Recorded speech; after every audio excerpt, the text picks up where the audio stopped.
Coming up next, The Crunch with Cam Slater. Conversations with a side of controversy. Every Thursday from 4 p.m, right here on RCR, Reality Check Radio.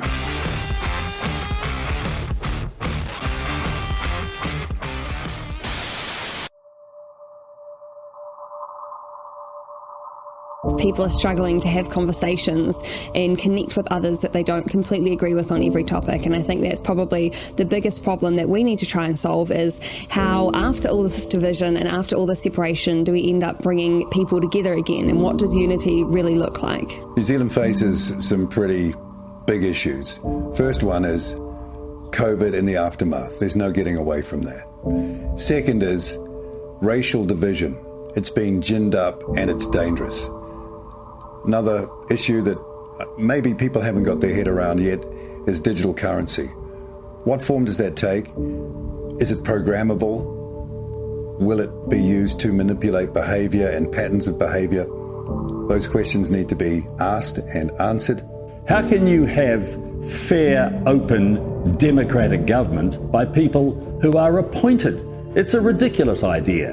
And if that idea is taken to its zenith, then this country is in real trouble, because democracy, one person, one vote, where every vote is of equal value, has got to be the foundation of a modern New Zealand. What's true, what's not true, how our kids are to be educated. And, I have a great fear for the future. I think we know from history where this could end up.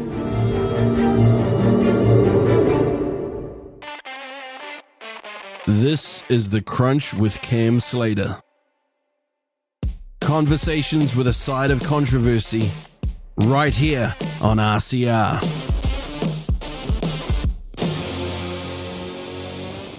Welcome to The Crunch on Reality Check Radio. I'm your host, Cam Slater, and this is the place we crunch the political issues and crunch through the politicians' spin.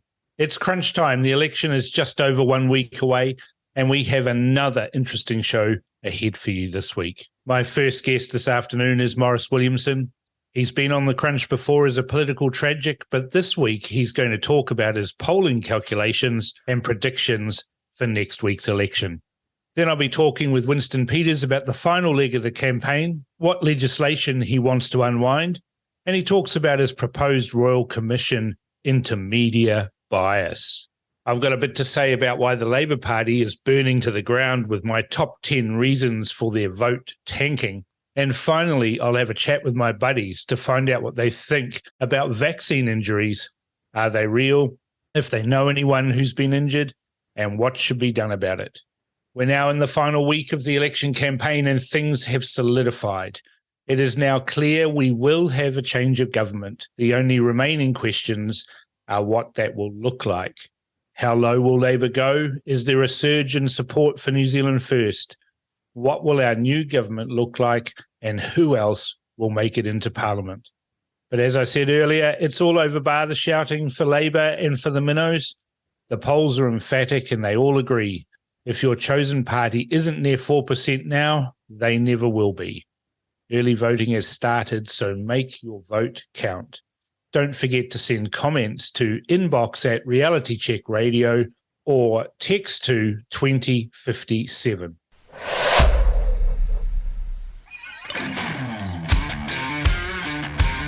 You're listening to The Crunch with Cam Slater, right here on RCR, Reality Check Radio. I've interviewed a lot of politicians over the past few months on this show, but the one party that hasn't sent any politicians despite multiple invites is the Labour Party. And so I'm going to talk about the Labour Party and why they've seen a significant decline, with opinion polls suggesting that their support could be halved in this upcoming election. This is a remarkable turn of events, considering they won 50% of the vote just 3 years ago. There's several key factors contributing to this decline. Let's call it the top 10. So, listen up. This is a thrilling tale of political prowess, and you won't believe how the once mighty Labour Party has fallen from grace. These are my top 10 reasons why their support has dwindled faster than a melting ice cream. on a hot summer's day. Point 1. COVID confusion. Remember when Labour was the hero of the pandemic? Not to us, of course, but certainly to the majority of the country. Well, those days are long gone. Their COVID management went from saviour to slowpoke, and the public is simply not buying it anymore. Point 2. Broken promises. They promised transformation but delivered nada, zip, zilch. Kiwi build is a punchline. Labour couldn't build a house even if they sat in a room full of Lego. And Auckland's light rail project? Well, we're still waiting for it to lay even 1 millimetre of track 2 years after the track was supposed to be completed to the airport. Point 3. Economic blues. Inflation and interest rates are soaring, and the housing crisis that they were meant to solve is off the charts. People are wondering what exactly they're getting for all that extra billions of government spending. Point 4. Arrogance overload. Winning big in 2020 may have gone to their heads. They started acting like they could do whatever they wanted without consulting the public, and that's not going over well. Point 5. Clarity crisis. Labour's message is muddled. What do they even stand for anymore? Voters are sceptical of their latest promises when the past ones fell flat. Point 6. Taxing times. The tax system is ripe for reform, but Labour's sticking to the status quo. Voters want change, but Labour shut the door on that one, though I'm not overly sure that voters want what the media and some of the parties are pushing either. Everyone thinks a wealth tax is brilliant until they work out it's them it's going to apply to. Point 7. Out of touch. Labour's lost touch with the average Kiwi. Voters don't believe they care about the issues that matter most to them. And it's certainly not all this woke wombleism that's going on, all this adherence to climate change when we're here at the bottom of the world with a population of only 5.2 million. Point 8. Woke overload. Labour shifted focus from working class issues to woke politics, leaving their base feeling abandoned. Environmental policy seemed more about pleasing the rich than helping the working class. They subsidised Teslas and taxed utes. Says it all, really. Point 9. Treaty trouble. Labour's Three Waters reforms and co-governance agenda have rubbed many the wrong way. Public surveys show widespread dissatisfaction with these policies. They're racist, and they're not at all in keeping with the Kiwi ethos. And point 10, integrity scandals. But they're really actually competence scandals. They've lost 4 cabinet ministers in controversial circumstances, and that didn't do Labour any favours. It created an image of a government in crisis, which it is. So there you have it, folks. Labour's support has taken a nosedive, and it seems they've a lot of soul-searching to do if they want to even claw their way back to power, much less stay in Parliament.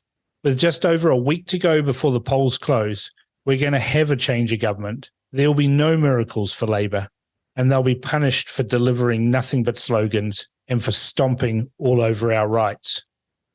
Good riddance. The polls also show that it's all over bar the shouting and the recriminations for the minnow parties. The next government will be made up from a combination of the National Party, the ACT Party, and New Zealand First. And it's up to you as voters to ensure that there is a decent handbrake applied to the globalists. At 9%, New Zealand First will deliver 3 proven Freedom MPs, Erica Harvey, Kirsten Murfitt, and Lee Donoghue, all of whom I recently interviewed on The Crunch. You can check them out by searching for The Crunch on the app and listening to those replays. Now make sure you exercise your democratic right to vote and vote for whomever you please. I'm not going to tell you how to vote. I'm just telling you to vote. I've already voted, and you should too. Don't listen to the conspiracy theories about the Electoral Commission and counting machines and vote stacking. They're just farcical. Trust me, I've been involved in politics for over 40 years. It's just not possible to do this in New Zealand. And I know we've seen videos of all of this in the United States, but we don't operate like that. You should trust the Electoral Commission. I do, and I'm the most skeptical person in politics there is. Just remember, if you want to have a say, you have to vote. And I'll leave you with that. Exciting news, everyone. Our RCR app is now live and it can be downloaded from the app stores, both iOS and Android. Thank you all for being so patient while I've been working hard behind the scenes to get this app out there. And I love it. Finally means I can divorce myself from the mainstream media in the mighty Isuzu D-Max. The Bluetooth connection works brilliantly. You can check that out at realitycheck.radio/app. That's at realitycheck.radio/app.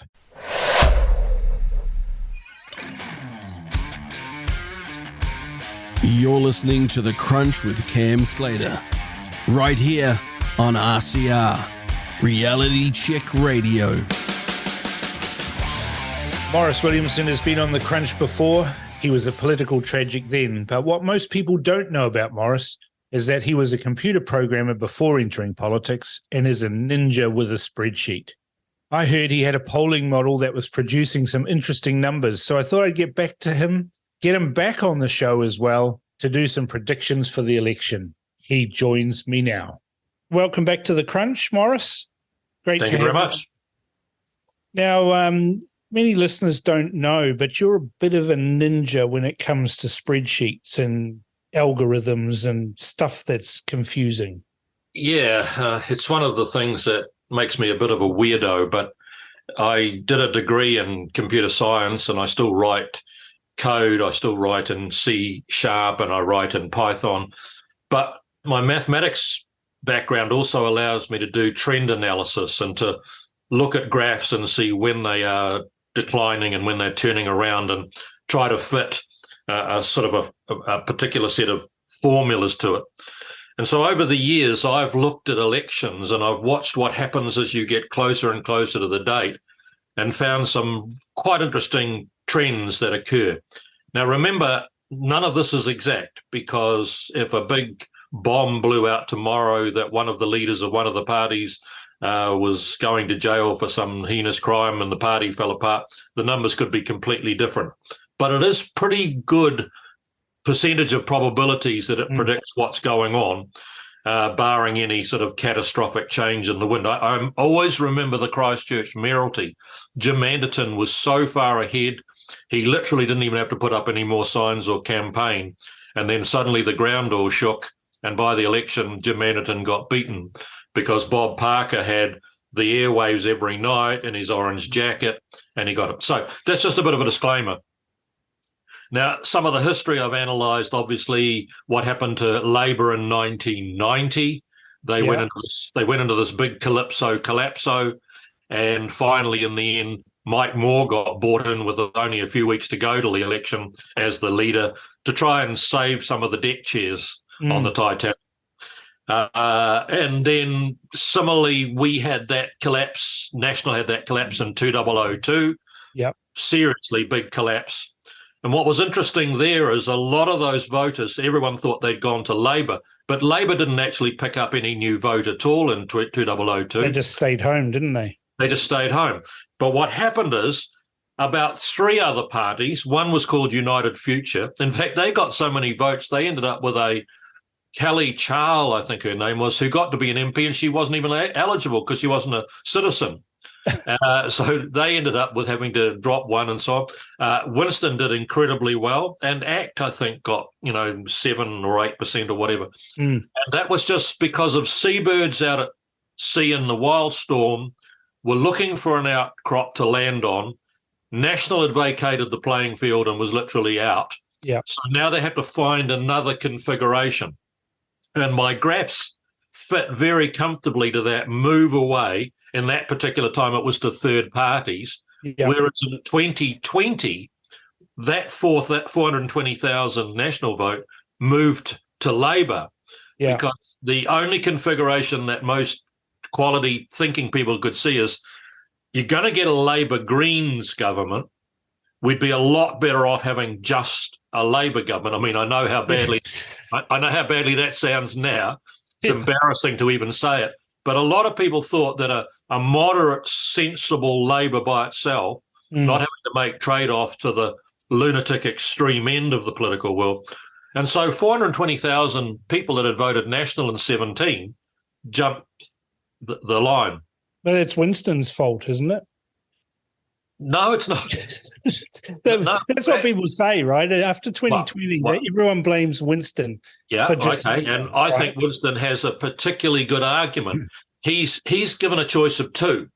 He goes into his first meeting with one side and he's told, I'm not sure this is going to be that stable. The spill could be on. And as you know, National has spilt quite a few leaders subsequently to that. And he goes, well, not sure I want to get involved in something that's unstable. Yeah, it happened to him in 1999, didn't it? Yep, it did. It did. And he had to, he had to walk away on a point of principle over the Wellington airport shares. I was in the cabinet room at the time. I didn't agree with him. I didn't see anything wrong with selling airport shares, but he stood by his principles and he walked from the government. And so he literally, I think, is right in saying there weren't 9 games in town. There weren't even 5. There were only 2 games in town, and one had basically said, "I don't want to play." Yeah.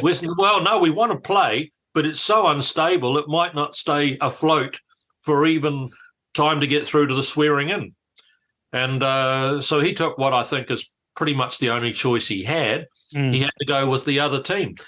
Now, I think he needs a hell of a lot of credit. I really do think he needs a lot of credit for having been a sea anchor for 3 years.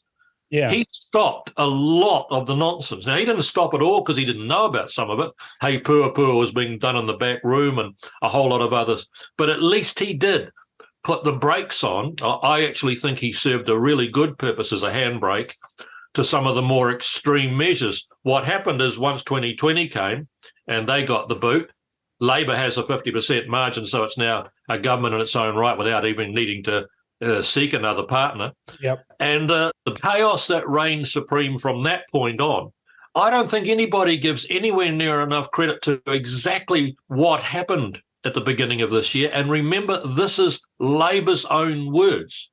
Hipkins becomes the Prime Minister, and he says a whole lot of what we've been doing for 5 years is junk, and I'm going to throw it on the policy bonfire. We're going to have more than one. There'll be another policy bonfire to come and another one. And yet he'd been a senior minister in a cabinet that agreed to every one of those ghastly pieces of junk. And then suddenly he just says, all wrong, throwing it out, garbage. It was desperation, really, wasn't it?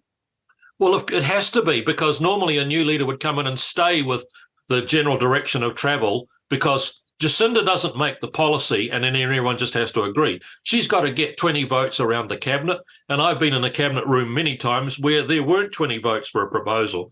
And so you don't get it. So this idea of, oh, well, she's gone, we're dropping all that. But there's so much more. I mean, Willie Jackson beavering away at a merger of Radio New Zealand and TVNZ and spending millions on it.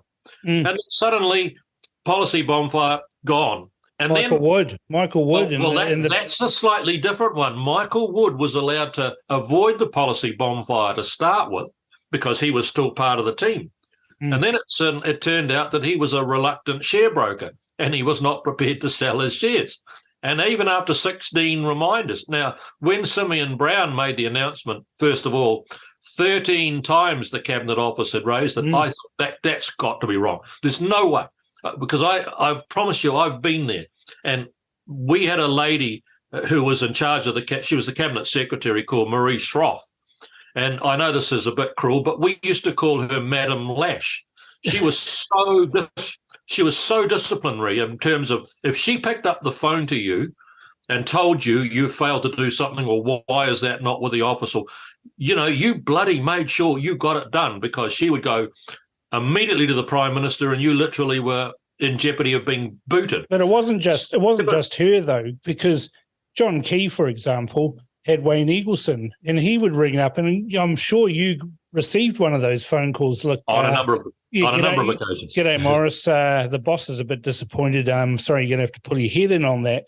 On a number of occasions. What that really is if you don't pull your head in, then the boss is going to stomp on your head. He's going to chop it off. Yeah, and Helen Clark think and about Heather this. Simpson. How does it work that a cabinet secretary has to talk to you more than once? I mean, Marie Schroff would never have come back to you a second time if you didn't declare back to her straight away, those shares are sold and done.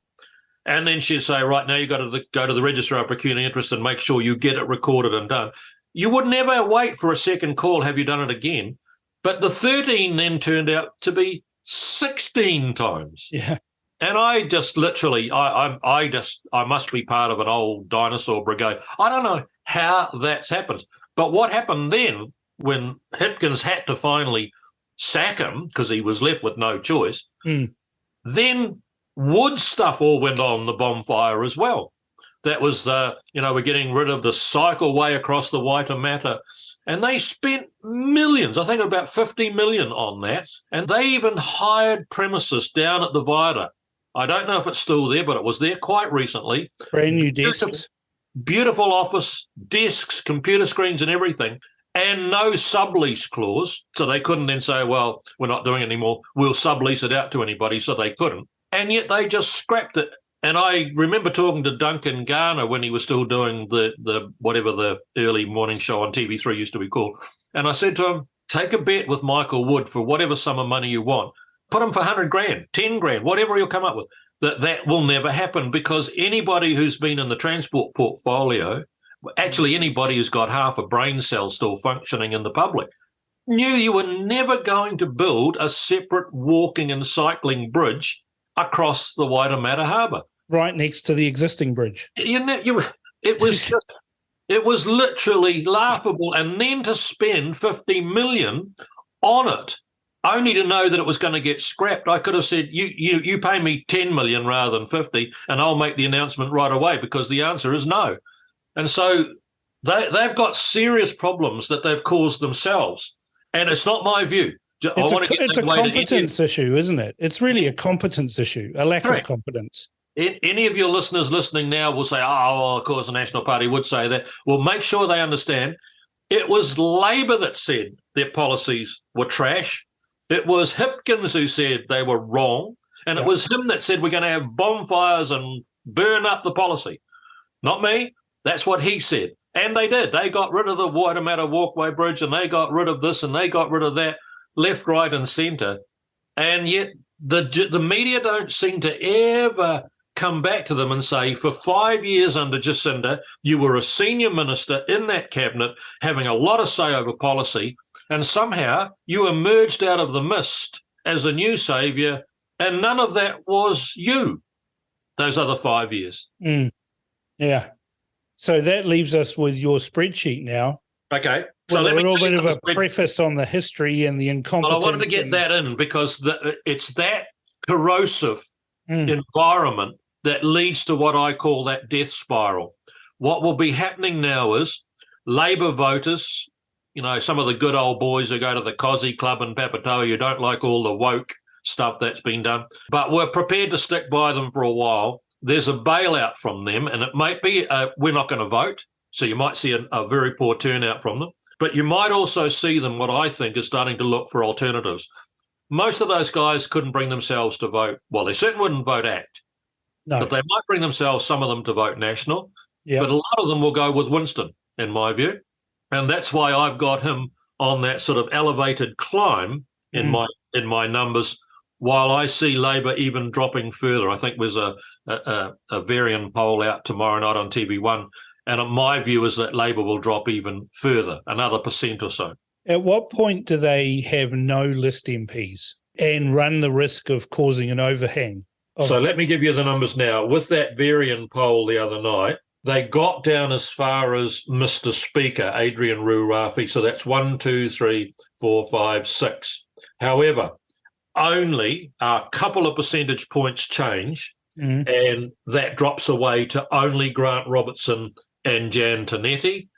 And if they also get another couple of points go to, say, 1% point going to the Greens and another % to Winston's party, then both Robertson and Tinetti die. And so you're down to only constituent MPs. I think as you get closer to the day, I'll make you a bold prediction that I can be held to.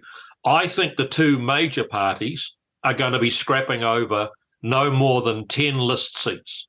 There's 48 list seats, of which 38 are almost guaranteed to New Zealand First, to ACT, to the Greens, probably even to Party Maori picking up a couple, because I don't think they'll win anything in the constituencies other than Wairiki.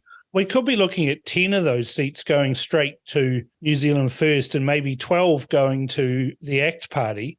Yep. That's 22 seats right there out of the 48. And another 15 or so Green. Yeah. So there's not many seats left. So National, I think, is only going to get the MPs it's trying to protect back. I think, they're trying to keep Paul Goldsmith, Nicola Willis, Melissa Lee, Jerry Brownlee. I think they're trying to keep them back. But I don't see National getting any new listies.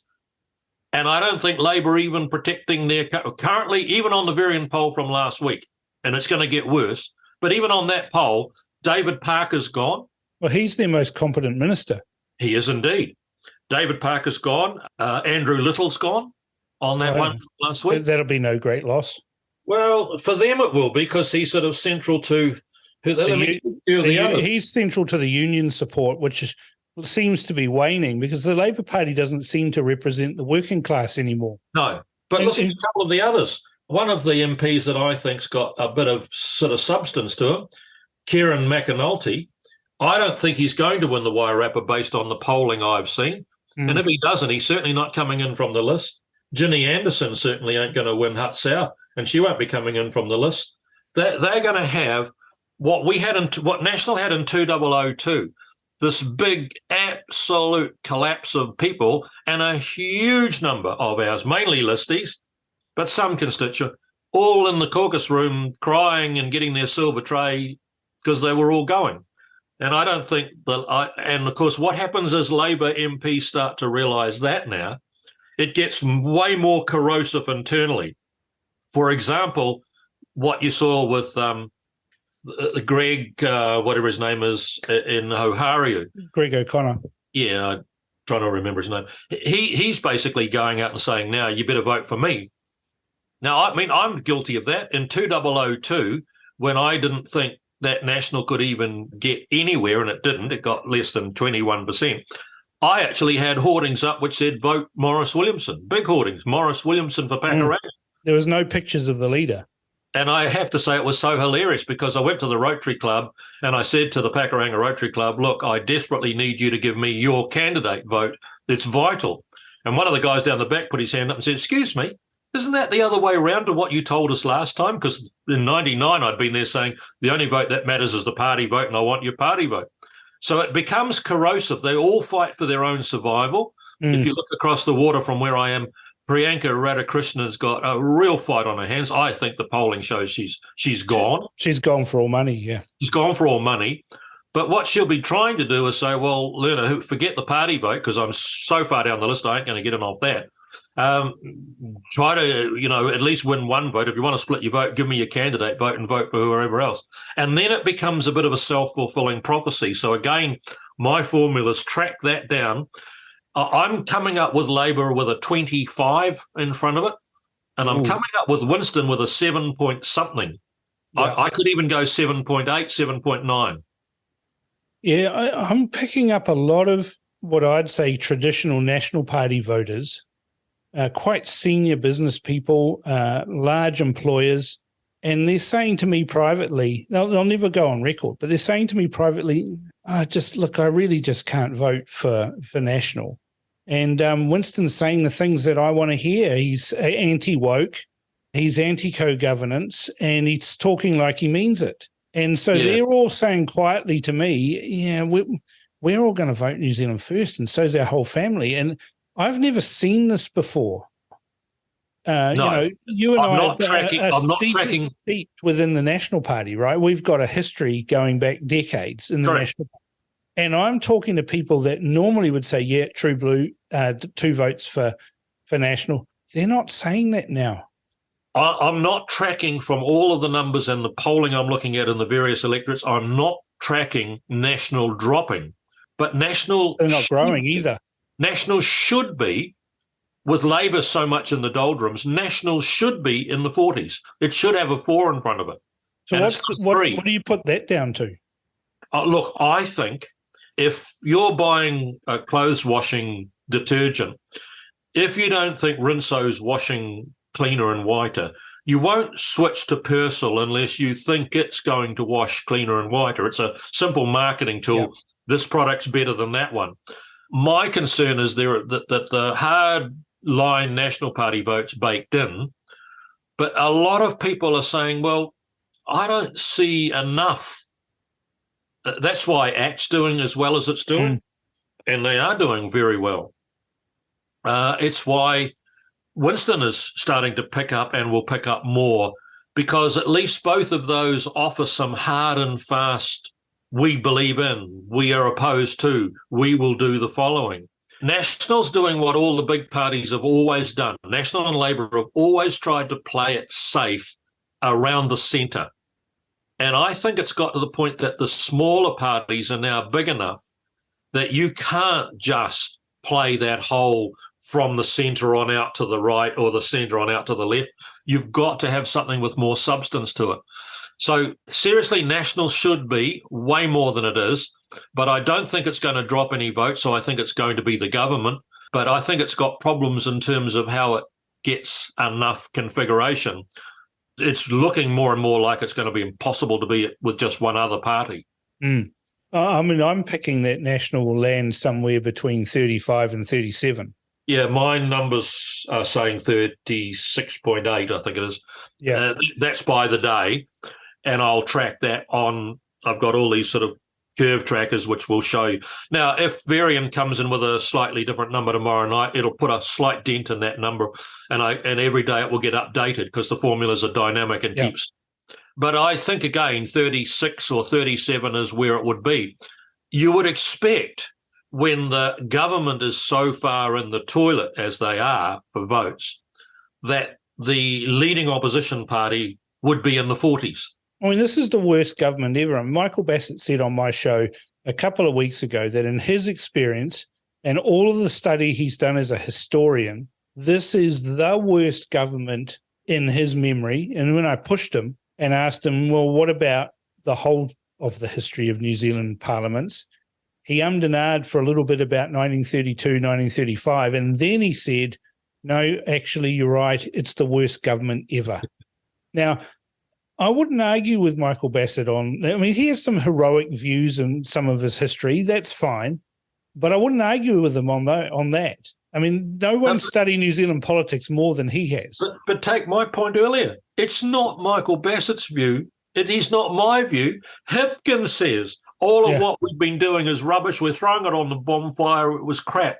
He didn't say that for 5 years. And then one day, Jacinda's got no fuel left in the tank, which I now understand she's saying, oh, there was fuel in the tank. But I wasn't. But I wasn't using it. I needed that fuel to bolt, to get away. Yeah. If I was arguing it on the stumpings right now and someone said to me, oh, well, that's only your view because you're national, I'd say, no. Let me read from Chris Hipkins' notes. He said, a whole lot of our policies were wrong and they're going on the bonfire. And so it's got to be hard to stay with a team that's ditching all the other stuff. Willie Jackson, I think, has been the most divisive minister in the history of the Labour Party because he's taken that Maori caucus to a place where they're unsaleable and driven such a wedge. I think he's damaged race relations for a long time. Oh, for a generation. I think he's created people who are almost racist now that never were and never thought of being, but just say, well, if you want to take it to that extreme, like the Maori Party putting on their website that Maori genes are superior to other humans. Now, if I put that out about white people, well, a bloke back in Germany in 1930s tried that about Aryan genes, and look what we think of him. It's disgusting. It's so wrong. It's not funny. And well, I put that the same guy who said that was just interviewed, in the last couple of days by Lloyd Burr from News Hub. And he's quoted as saying, oh, look, I'm not a big fan of democracy because democracy is the tyranny of the majority. Saw that.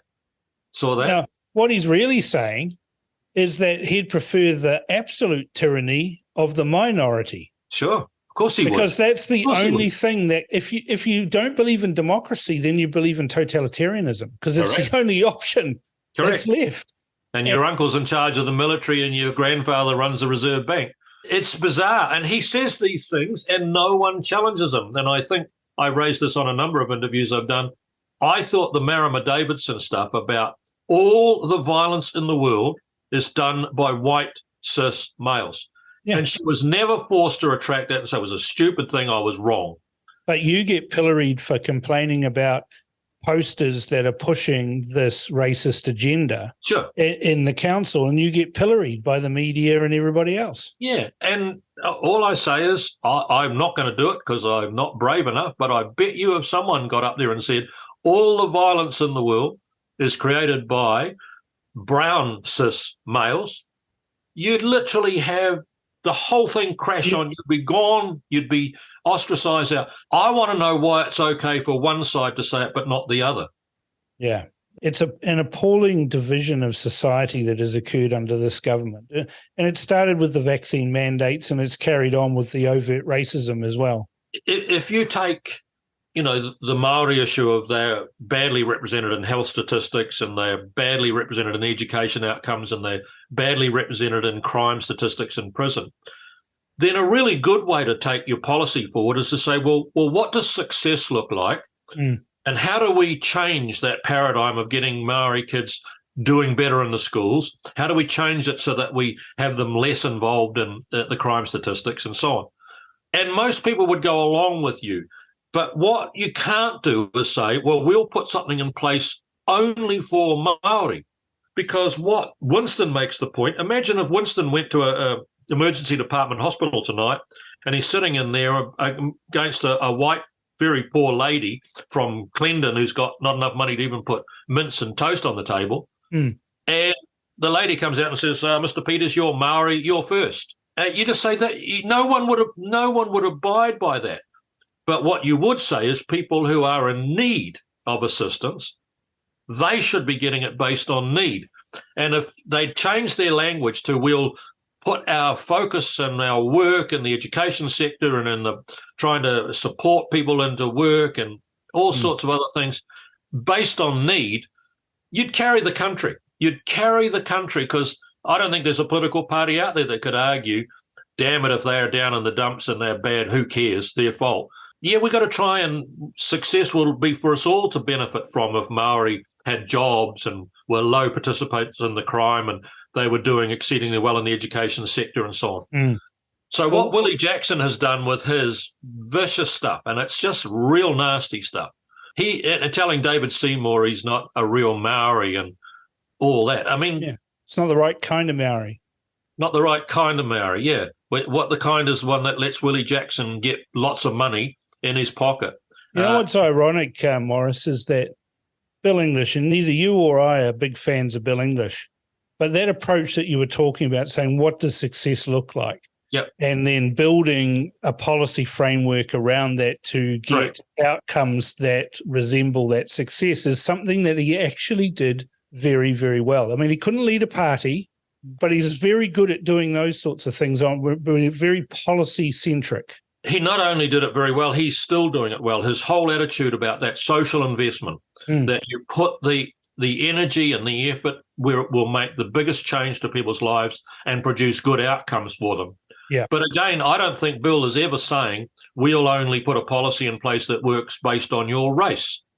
Well, I mean, that staggers me too, that Andrew Little, in the middle of a pandemic, came up with an idea to separate the health system, turn it on its head, split it between races, everyone else, and then Maori, and then try and sell that to us that this was all going to be wonderful and we'll have great success and the waiting lists will disappear and all of the problems that they, accused National of having for when they were in power before will disappear because this is going to be wonderful. But Winston makes a good point. That is disingenuous to Maoridom. That's saying you can't make it on your own. You don't know how to live your own lives. Condescending.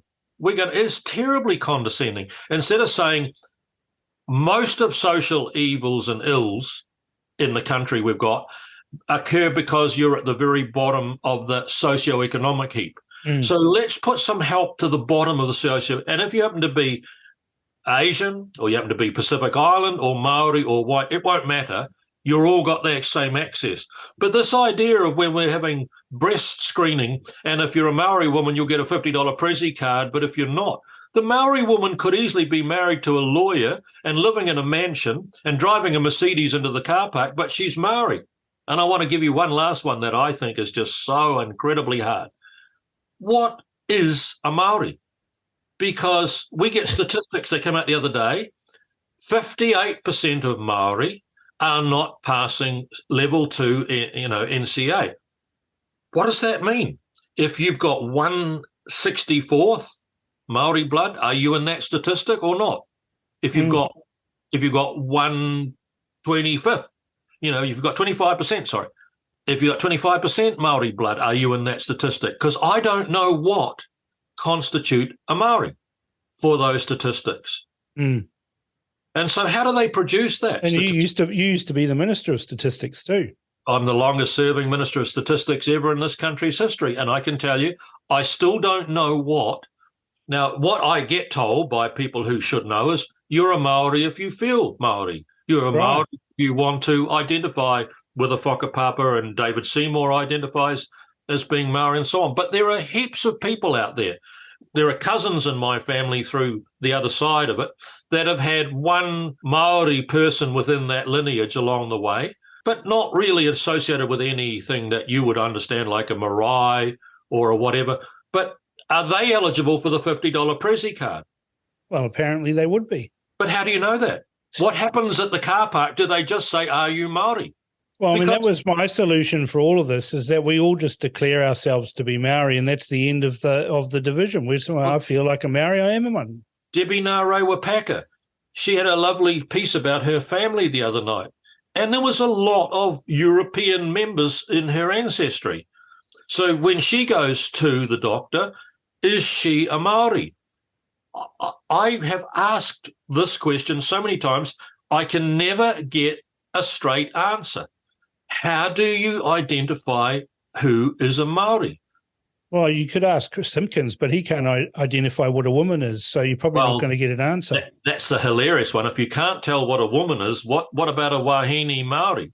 And it's wrong. It's wrong on all counts. If we said all Asians should get special treatment or all Pacific Islanders should, that's equally as wrong. Where there's need and there's merit for the assistance that we're going to try and help you, go for it. Well, that's the Kiwi way, isn't it? That's the building with social investment. Yeah, I think English has done a fabulous piece of work with that whole social investment, and he's doing it now in the private sector and doing a really good job of it, and all power to his arm.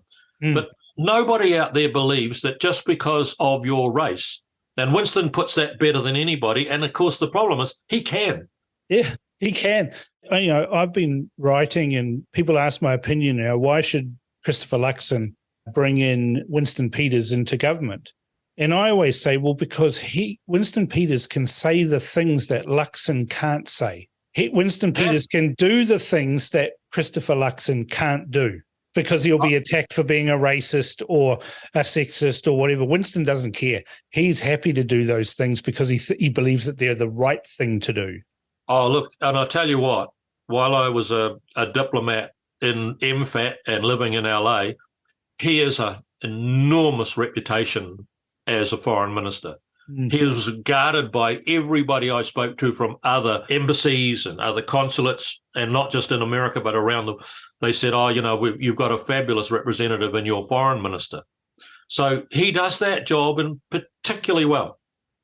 He may not want it, of course. He may want something else, but I think he wants to be broadcasting minister. Yeah, I heard that. I thought he wanted to get the broadcasting, probably only for a week or so, but for a week, and then hack at TVNZ and Radio New Zealand with a great big axe. Yeah, no, I mean, I don't agree with Winston on a whole. I don't agree with Winston's view on foreign investment. I don't agree with this, but that's fine.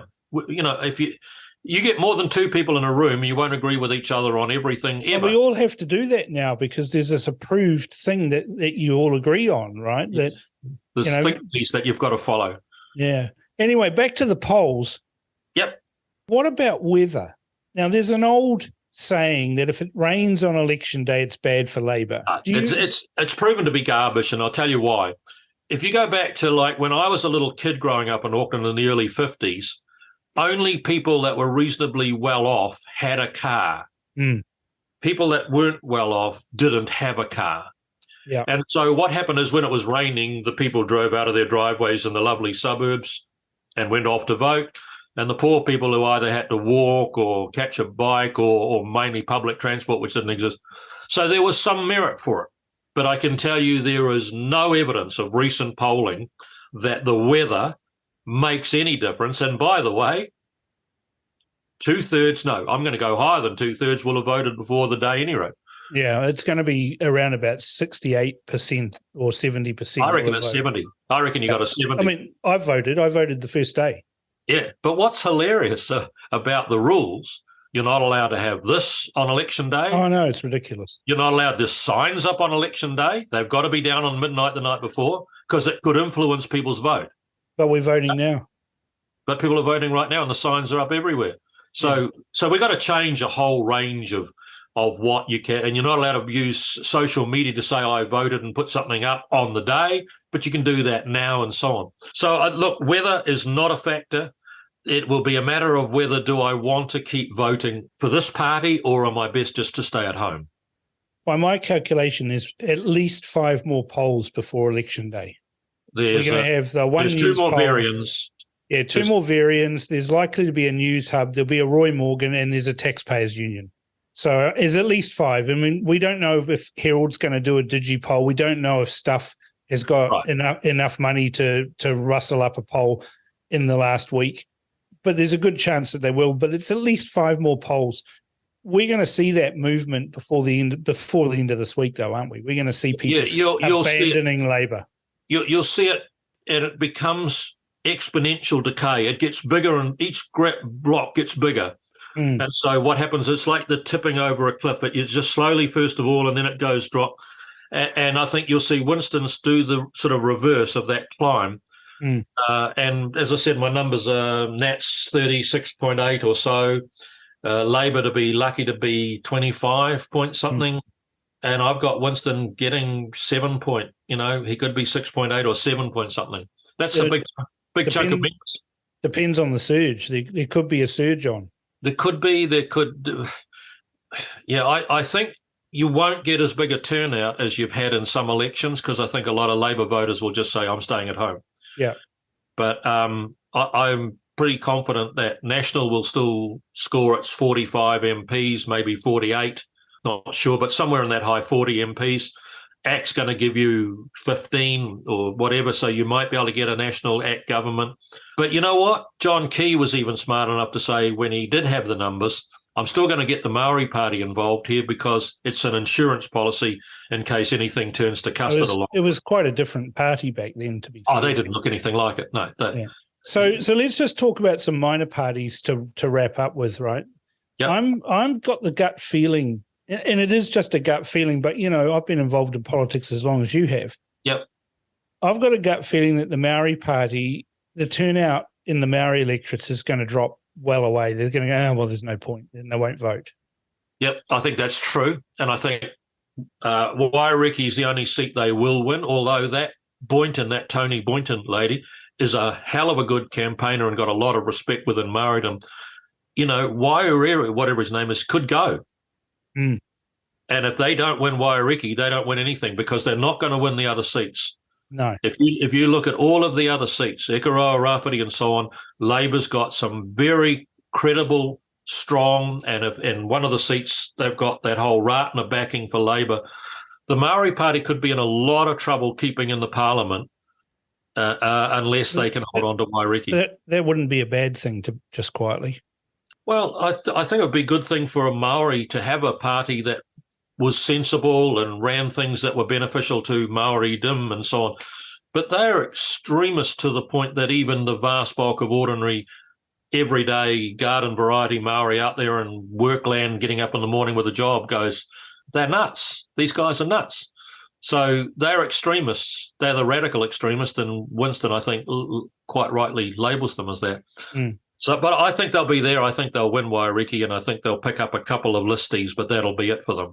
Let's have a couple of curveballs here. Do you think Matt King's got a chance in Northland? Not a dog show. Right. So that's Democracy New Zealand gone, right? The polling in that electorate he is fourth. Or fifth. Gone. Yeah. Okay, what about the claims by the top leader that he's going to win Ilam and National should do a deal with him so that they can get in there to stop? Well, first of all, it's a bit conflicting. He said, I'm going to win Ilam, and now you should do a deal so I can win it. Which one was correct again? No, sorry. The problem with these things is in the constituency, it's a totally different ball game to the party vote. There's only one electorate for the party vote, and that's called New Zealand. In each constituency, there are localised factors and ground games that the parties can put forward and do a big job of. I'm telling, you've heard it right now, I've sealed envelope. No way is Top going to get there. No way is Matt King's Democracy. No way is Alfred Naro's New Zealand. No way is all of the bits and pieces out there. So Liz Gunn from NZ Loyal says that there's 2 million voters that are hiding out there, and they're all keeping their powder dry. They're not responding to the polls. She's managed to keep them quiet with the pollsters. They're not showing up in the polls. Do you think there's going to be this vote quake that Liz Gunn is claiming that all of a sudden NZ Loyal is going to end up with 20 MPs? Well, I was traveling to the planet Zorb last night on a satellite spaceship with some aliens, and they told me how they're going to do it. And when they get back, they're going to have 2 million registered voters on the day and do it. And I think that's a good strategy, but my numbers are not showing it. That's the thing is I talked to David Farrer, I talked to pollsters, I talked to experts in statistics like yourself, and they're all saying the same thing. No. Not a chance in hell. Yeah. And let me I'm going to finish now, but I'm going to finish with one last thing. The number of times I had to go campaigning during my 30 years in other electorates because mine was going to be at one, so go out and help. And I've gone to seats like the west coast of the South Island, and I've gone to new shiny-faced national candidate with his blue rosette, and you walk around all of the towns up and down, Hokitika, Reefton, and you get a good reception. Oh, good to see you, good luck for the election. And he said, see, look at the phenomenon. I said, that doesn't mean they're voting for you. People are polite. People they're not going to say, oh, I hope you lose, you piece of shit. They'll be polite and say, good luck. But I guarantee you that won't translate. It was hard to say because you knew they weren't going to win. And I had people say, look, the reception I'm getting out there, I think I'm going to win by a country mile. I'm going, oh, please. I've always said that, there's some electorates you could put a donkey with a blue rosette and it'd get elected. And there's some electorates you could put a pig with a red rosette and it would get elected. Tamaki might break that. Yeah, it's an interesting case there. I mean, I just can't believe the arrogance. A lot closer than. But I can't believe the arrogance of the ACT Party to say that they've put a candidate up because they think that the views of the national candidate are poison to women. I mean, it's just so arrogant. Simon O'Connor's been elected in there several times with massive majorities.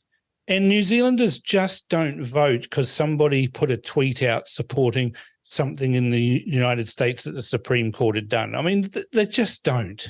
Well, I'm going to tell you now, I think it's going to be so close. Harder to pick than a broken nose. Way harder to pick than a broken nose. Well, on that, okay. I think we'll leave that, Morris. Thank you very much for coming on The Crunch. Good to talk to you, mate. Okay, thank you. It's always interesting talking to Morris Williamson, and he's certainly given us some food for thought, though I'm not sure I'd bet against Morris's predictions. He does have the experience and the know-how to put all this together and give us a sensible analysis. But one thing is for sure, Labour are burned. There's no coming back for them this election. It's all over. Tell me your thoughts on what Morris had to say by emailing inbox@realitycheck.radio or text to 2057. Our text machine is now live. Send us your thoughts by texting your message to 2057. That's 2057. So get in touch with us now.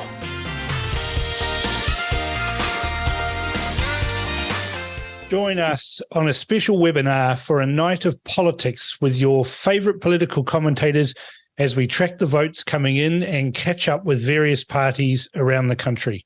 Our election night party is online from 6:45 p.m. on election day, Saturday, 14 October.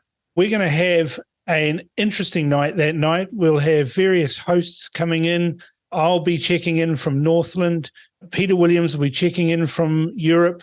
We're going to record absolutely everything that we can in an election night webinar. You can find out more and secure your spot by visiting our website at realitycheck.radio/election-party. That's realitycheck.radio/election-party. And a reminder, Foundation members will receive a complimentary invite direct to your inbox. If you're not yet a member, consider joining. Otherwise, grab your ticket at realitycheck.radio/election-party. Now I'm going to delve into the intriguing developments in the political landscape as reflected by the recent One News Varian poll results. The trend is crystal clear. New Zealand First is on the rise while national support appears to be shrinking. Winston Peters and his New Zealand First Party have made significant gains, surging by 1% to reach 6% in the One News Varian poll. That's a gain of 1% in just 1 week. This boost has brought them comfortably above the parliamentary threshold, securing their position in the next government if this trend continues. And this marks a remarkable turnaround for the party that it was languishing at 3% just a few months ago. On the flip side, though, the National Party has seen a decline of 1%, dropping to 36% in these latest poll results. And if these numbers hold, National would secure 45 seats, well short of the 61 needed to form a government. And the ACT Party only gives them enough seats to get to 60, meaning that Christopher Luxon will find himself seeking support from New Zealand First. On the other side, though, they face even bigger challenges, with the Labour Party continuing its gradual decline down 1% to 26%, and that results in just 33 projected MPs. It would also mean there would be no list MPs for the Labour Party, so Grant Robertson and David Parker and some other senior Labour Party MPs would be out of a job. The Greens, however, have seen a slight uptick of 1% to 13%, and Te Pāti Māori has slid another 1% down to 2%, which would give them 2 seats, and it leaves that bloc very short of the 61 needed for a coalition. The poll also says that the minnow parties aren't getting anywhere, but it was notable that New Conservatives and NZ Loyal were recorded in this poll, but at just 1%. So those 2 million votes that Liz Gunn is claiming for her party must be some part of some sort of psyop where their supporters are telling fibs to the pollsters so they can surprise us all on polling day. Sadly, though, that is a fantasy. Now, I watched the debate last night, so you didn't have to. Talk about an unedifying spectacle, one where Chris Hipkins constantly shouted down Christopher Luxon, interrupted and performed like a naughty child in a desperate need of a pat on the back low enough and hard enough to make him start. The debate was about as illuminating as a candle in a howling gale at midnight, and we learned nothing other than Chris Hipkins likes to talk a lot about National, make wisecracks, and whine like a dive bomber over the target. Christopher Luxon, and trust me, I'm no fan of his, acted much more prime ministerial. I don't think a bag of weed would have made this debate even remotely interesting, but the benefit would be not having to look at it through the purple haze. Chris Hipkins at times was caught on camera looking like a gormless bobblehead. The way he leaves his mouth open and bobbles around makes him look like he's auditioning for the role of a flycatcher. And at times he puckered up his mouth so much as he reacted to Luxon's inane babbling that he resembled a cat's bum. Overall, though, Luxon definitely won this debate. I can't stand him, but he kept his cool and was hitting the balls well. Hipkins acted like a truculent teen trying to fire shots against the reasonable parent that doesn't take the bait. Sadly, we were not enlightened by anything other than these two seem to agree about an awful lot and are merely arguing over how they'd implement something. One thing we know for sure, though, is that Christopher Luxon gave an emphatic no to compensating vax-injured people, and that makes him a firm no for me. Only one more debate, thankfully, and I think that these TV debates' time has passed. They don't add anything to the political discourse, and they just take up an awful lot of time and are ultimately annoying to the viewers. This is The Crunch with Cam Slater. Conversations with a side of controversy, right here on RCR. Winston Peters needs no introduction. He is both a political Lazarus and a phoenix, with more comebacks than comedian Jimmy Carr. We're going to review his campaign so far and his media beat-ups with Rebecca Wright and Jack Tame. Expect some fireworks. And I'll be asking him about some important legislation that I think needs unpacking. Winston Peters is with me now. Welcome back to The Crunch, Winston. You're having a blinder of a campaign this time round, and I'm just wanting to touch base with you with just over a week to go before the polls close, and we can talk about some of the things that have been maybe vexing you with other media. Yeah, look, thanks for being on the program. You're quite right. It's been a great campaign. I put that down to a really hard-working team under the radar getting on with it, and despite the fact that the mainstream media can't seem to come to a meeting and print anything I've said, but rather want to come and ask questions like, for example, where's this candidate? And I said the other day, well, that person's not a candidate. So, but where is she? And I said, well, she's out in the community like she was before, but what's the point? Well, we just want to know. And I thought, well, why did you want to know? And the worst part about it is she has somebody whose husband is very, very ill. They just don't realize, when they go down that pathway, just how vicious it all sounds. And they take another one for they claim to being a Nazi. And I said to them, her grandmother was murdered by the Nazis. Her uncle and his whole family were murdered by the Nazis. So what do you think that you are doing when you call her one? That's how dislocated and dysfunctional, or worse still, vindictive it is in an effort to try and head us off at the electoral pass, so to speak. But it's not going to work. No, I don't think it will work. I saw the attack on Lee Donoghue as well for actually elucidating at a meeting what New Zealand First's policy was regarding co-governance and Hei Puapua and UNDRIP. Yes. And tried to put words into your mouth and get you to throw him under the bus. But, I'd interviewed Lee Donoghue the week before, and, I was mightily impressed by his grasp of facts that other media seem to not have a grasp on. Oh, look, it's on purpose, and I just said to them all, try as hard as you like. You're not going to stop us now. You've never been part of our rise in terms of reporting us fairly. And we decided to, a long time ago, that the only way we could actually cut through is to do something that is part of election campaigns. We'd go and hold public meetings and talk to people and answer their questions. And they find this is something phenomenal. They can't work it out because they have been so dislocated from their role, which is report the facts, let the public decide. But no, they're in editorial mode. They're going to tell the public what they should think. And the public is hopping mad about that. And a recent survey of the mainstream media's perception is very bad for them.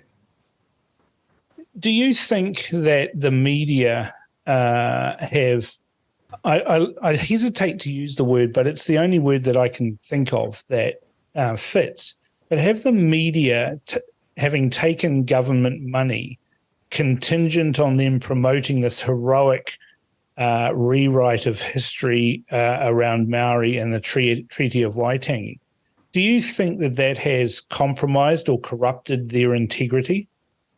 Yeah, both. That's a fact. And we're a party that understands how critically important to democracy is a free, independent, unbiased press. That's a reality. We cannot go forward as a democracy if we're going to have a press that's contorted by its conflict of having taken money like that.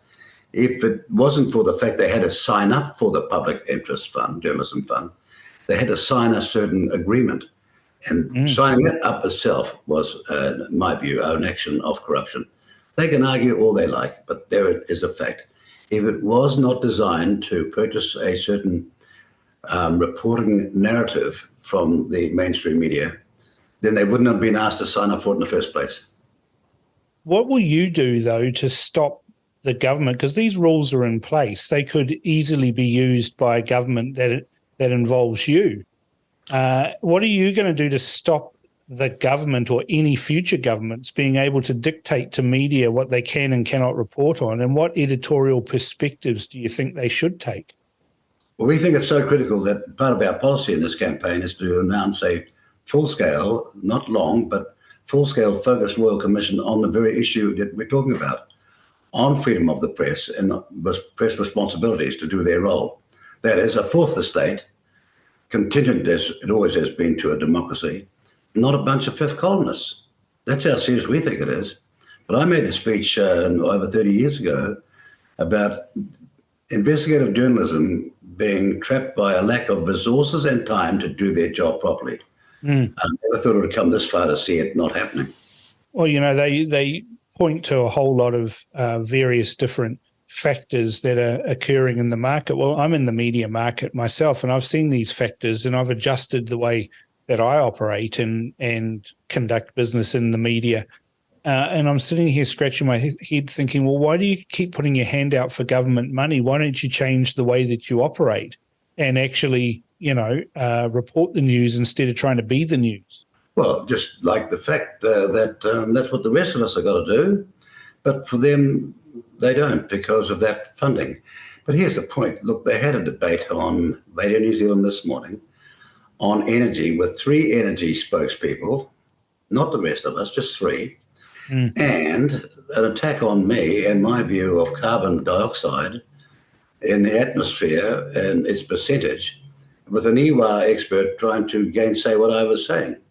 And all I said was that 0.04% of the Earth's atmosphere is carbon dioxide, and there's a human contribution, and they were arguing about that. And then he's also said that the biggest tsunami of late was in 1968, as though I connected that to issues like climate change. And I just was saying, Esk Valley was in 1938, flooded like it is now. These are not new phenomena, but they weren't prepared to have the one person on to hear the other side of the story, me. And this is a state-owned, taxpayer-operated broadcaster close to an election, and I think they're going to get away with that.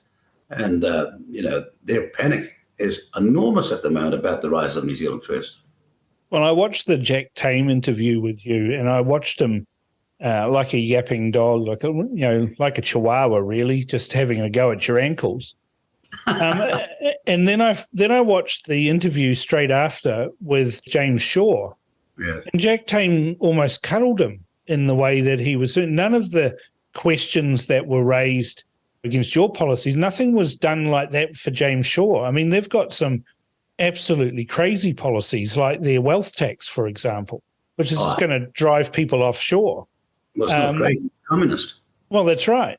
But the media, or Jack Tame in this instance, savaged you and cuddled James Shaw. That doesn't seem to be any sort of journalistic integrity from Jack Tame or TVNZ.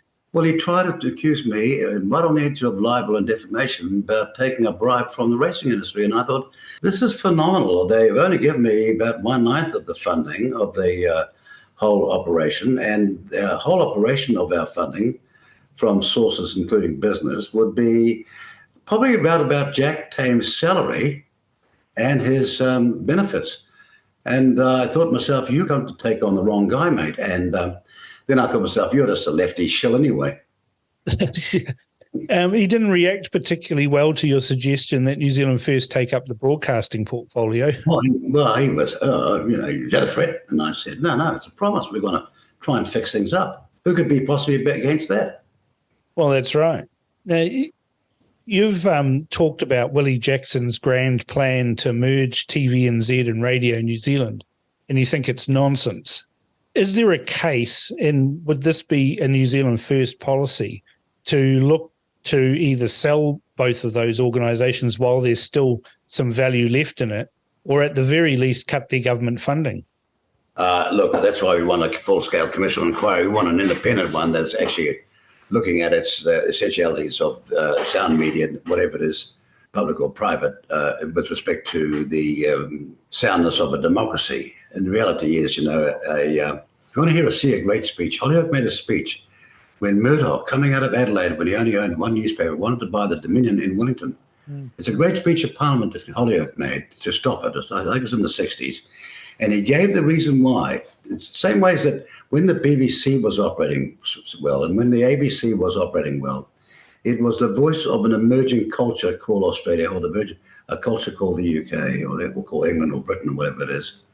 And I always saw RNZ in that way. But of late, it's become so impossibly politically biased. And they think, and this is more the alarming aspect, they think that that's normal. Yeah, well, it is alarming that they think that that's normal.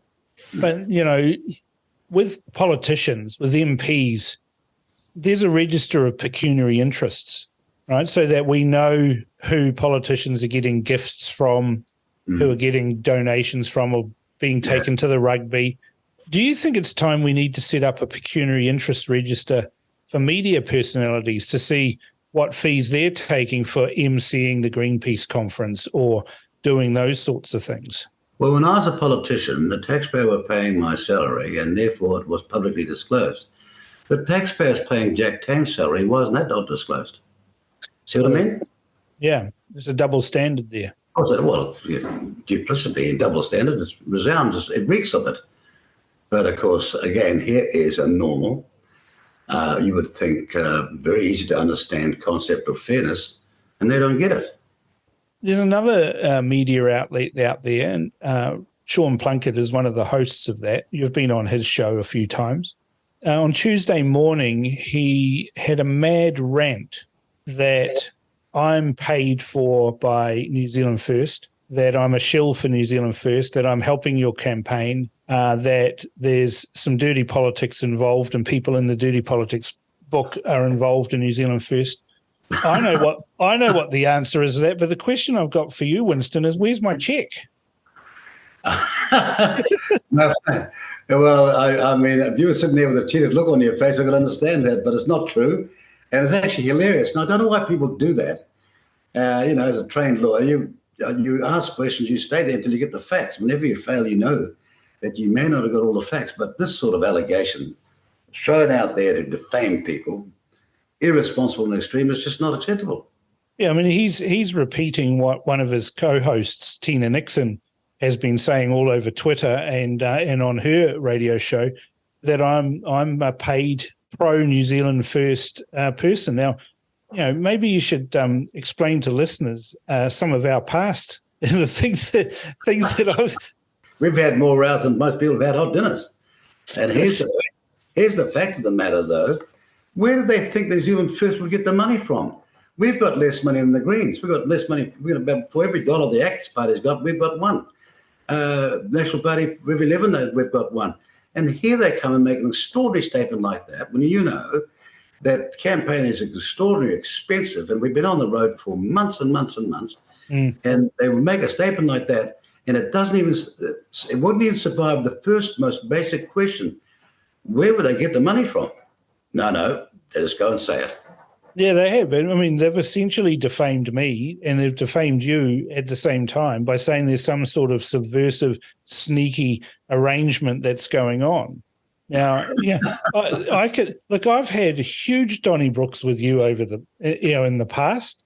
And I remember one time winding you up on the set of The Nation one morning. Just because I could. So, we've always had big Donnybrooks, but what I'm really hinting about here is that when we have arguments and discussions, we're actually just debating ideas. And isn't that something that's been lost in New Zealand politics? It's funny to say that. I was reading some of the sayings from the great American jurist Oliver Wendell Holmes, and he says precisely that. The subject of learning is enhanced by actually preparedness to listen to alternative and different views. And he goes further to say that one of the critical parts of free speech is your willingness to defend, not cancel, of views that are not shared by you. And it's absolutely so fundamental now to free speech. And I thought, how has this man made all these statements about almost 100 years ago? And people just in a modern society, 2023, with all the access to information, don't get it. And the cancel culture is being promulgated by the media. I mean, we've watched the media play a game with David Seymour. Now, you and him, have differences of opinion, but watching the media doorstep him like they have with you regarding what a candidate might have said on social media 20 years ago or 10 years ago or 5 years ago, and then dropping the next question saying, well, how long are they going to stay as a candidate, and hoping that the leader will throw them under the bus. Now, you've stood strong and haven't done that with any of them, but David Seymour has thrown some of his candidates under the bus, and that just emboldened the media to go even harder and dig a bit deeper. Sunday Star Times about 6 weeks ago had 5 pages of attack on New Zealand First. Never even phoned me. 5 pages of it about all these candidates. And I thought, well, I don't think that they're candidates. They might be standing to be a candidate, but they have to survive the final approval process. And there's a lot of things that happen when people are wanting to be candidates. They have business difficulties, family difficulties, time difficulties. All these things would change, but they wrote 5 pages and never, ever, with a big front page of me looking very, very, demon-like at the heading. And that's what they did. And I thought, I thought to myself, yeah, you're the one in 2017, before the special votes are even counted, was accusing me of holding the country to ransom. 11 days after the special votes were counted, we were then forming a government. The day after the 2017 election, the Germans had an election as well. And 4.5 to 5 months later, they still hadn't formed a government. You see the unfairness? We didn't even have the special votes to know what we're dealing with, and I was being accused of that.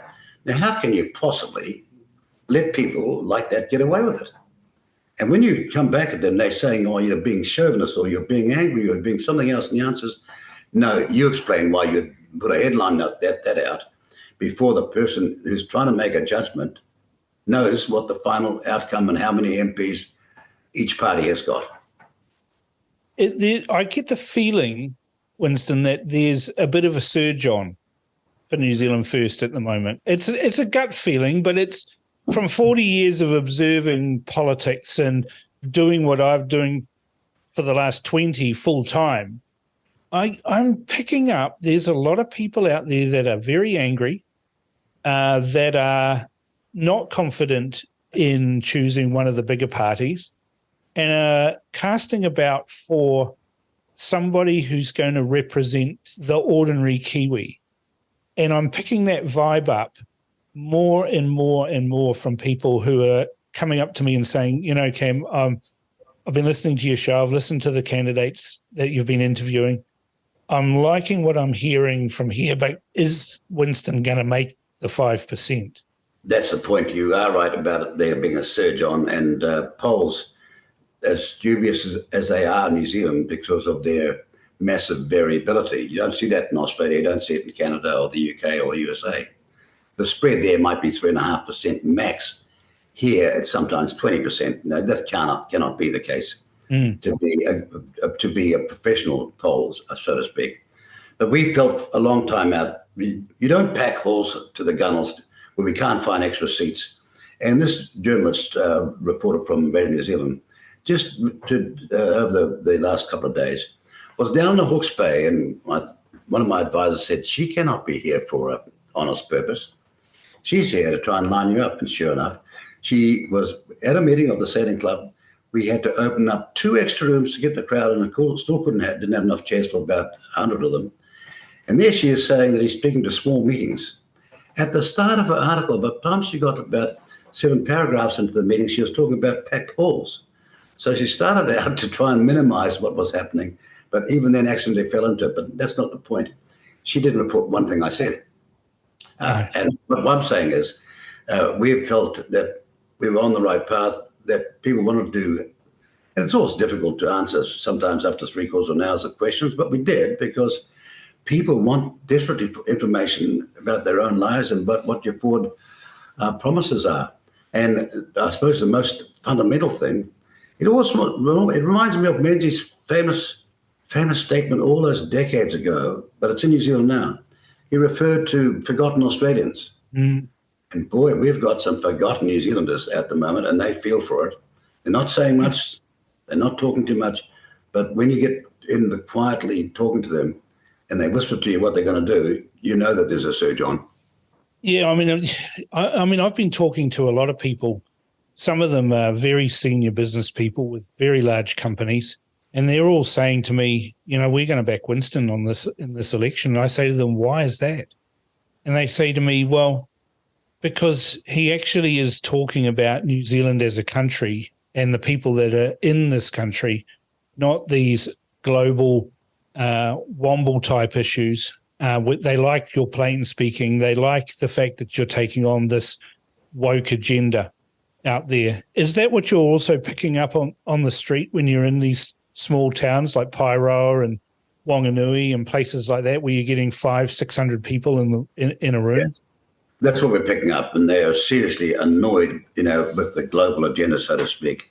They don't like the fact that they were taking natural products, and all of a sudden there was a Therapeutic Products Act passed about 4 weeks ago, which is the control of our national interest or sovereign interest by offshore interests.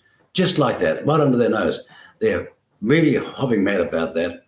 They're hopping mad about the fact that they did know that there was vaccine injured. They didn't know that people were mandated out of their existence, affecting thousands of families and thousands of children and spouses and husbands because one or other had lost their job. And they really want some justice. They want to think that it's fair. They want to know what happened to my right to say to the government, I don't agree. It's that fundamental. Yeah. And speaking of legislation that's being passed that needs to be unpicked, you've lined up this therapeutics bill. Are you going to be wanting to roll that back, get rid of it? We're not rolling it back. We're not going to have a review. We're not going to tweak it. We're going to repeal it. Just bang, one clause in a bill, and that's the end of it. What about all the COVID legislation that's still sitting there on the books? Well, again, it won't survive the inquiry that we got ordered. Our inquiry has got wide terms of reference. We want new people doing the inquiry because anyone on that inquiry who could accept the narrow terms of reference was never intent at getting to the bottom of the facts. That's why I'm ruling them out, not because I know them personally, but if you could accept, as the person to do an inquiry, those terms of reference, then you're not fit for the inquiry. I'm happy to tell them to their face. Because overseas, you've got now leading democracies, flat out, America, and Australia and the UK, you've got leading democracies, people calling for the fundamental thing that you want to learn is not the mistakes so much you made, but what could we do and what can we do much better coming forward. That's why we've got to get some decent information out of there rather than this gaslighting down a rabbit hole conspiracy theorist reaction from people who now must know that when this inquiry is over here and internationally, it'll be they that look like they went down a rabbit hole.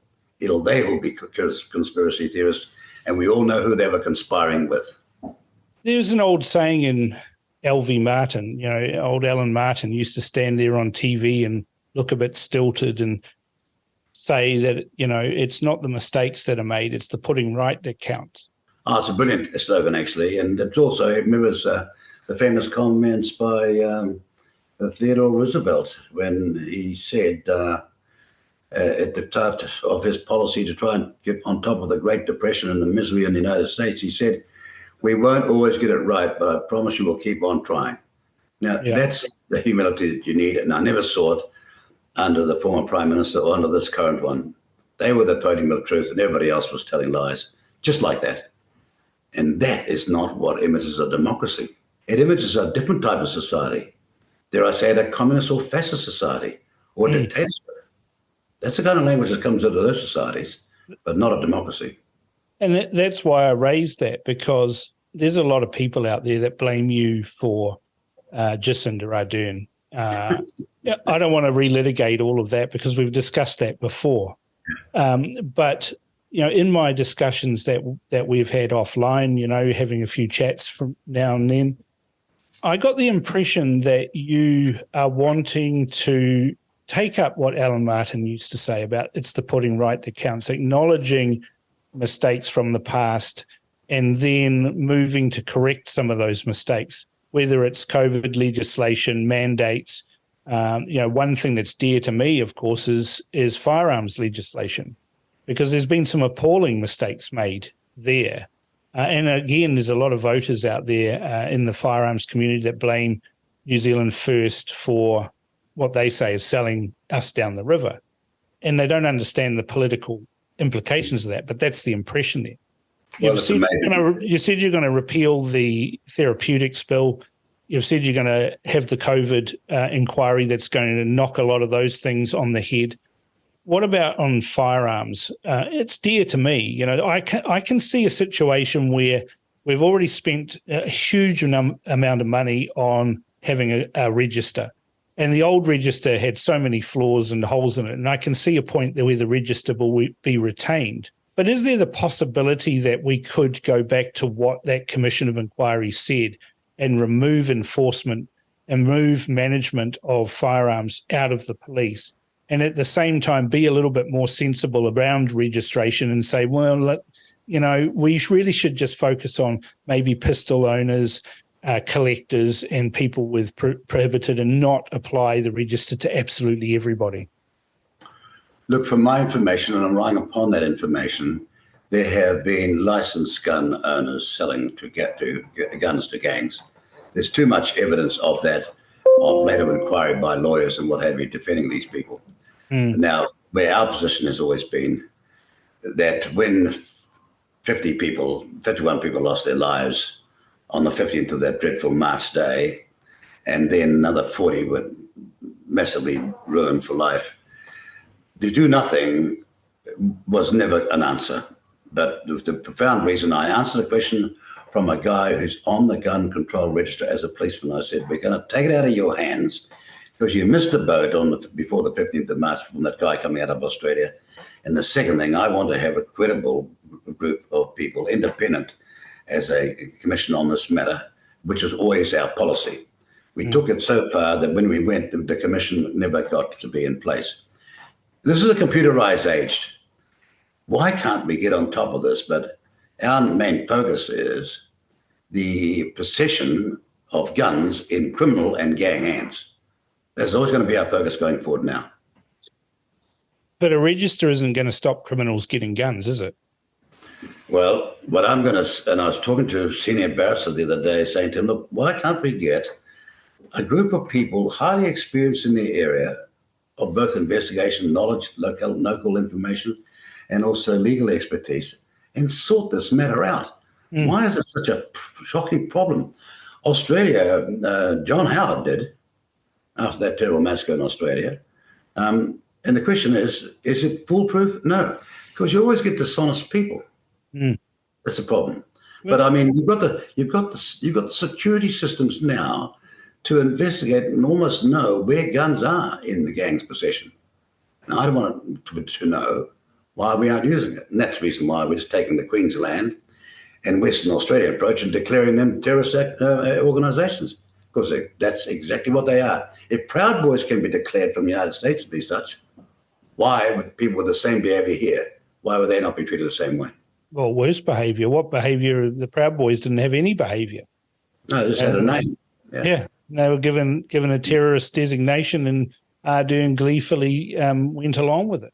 But when it comes to the mongrel mob or the headhunters or Black Power or any of the other ridiculously named groups of ferals, we seem to want to cuddle them and give them millions of dollars of taxpayers' money.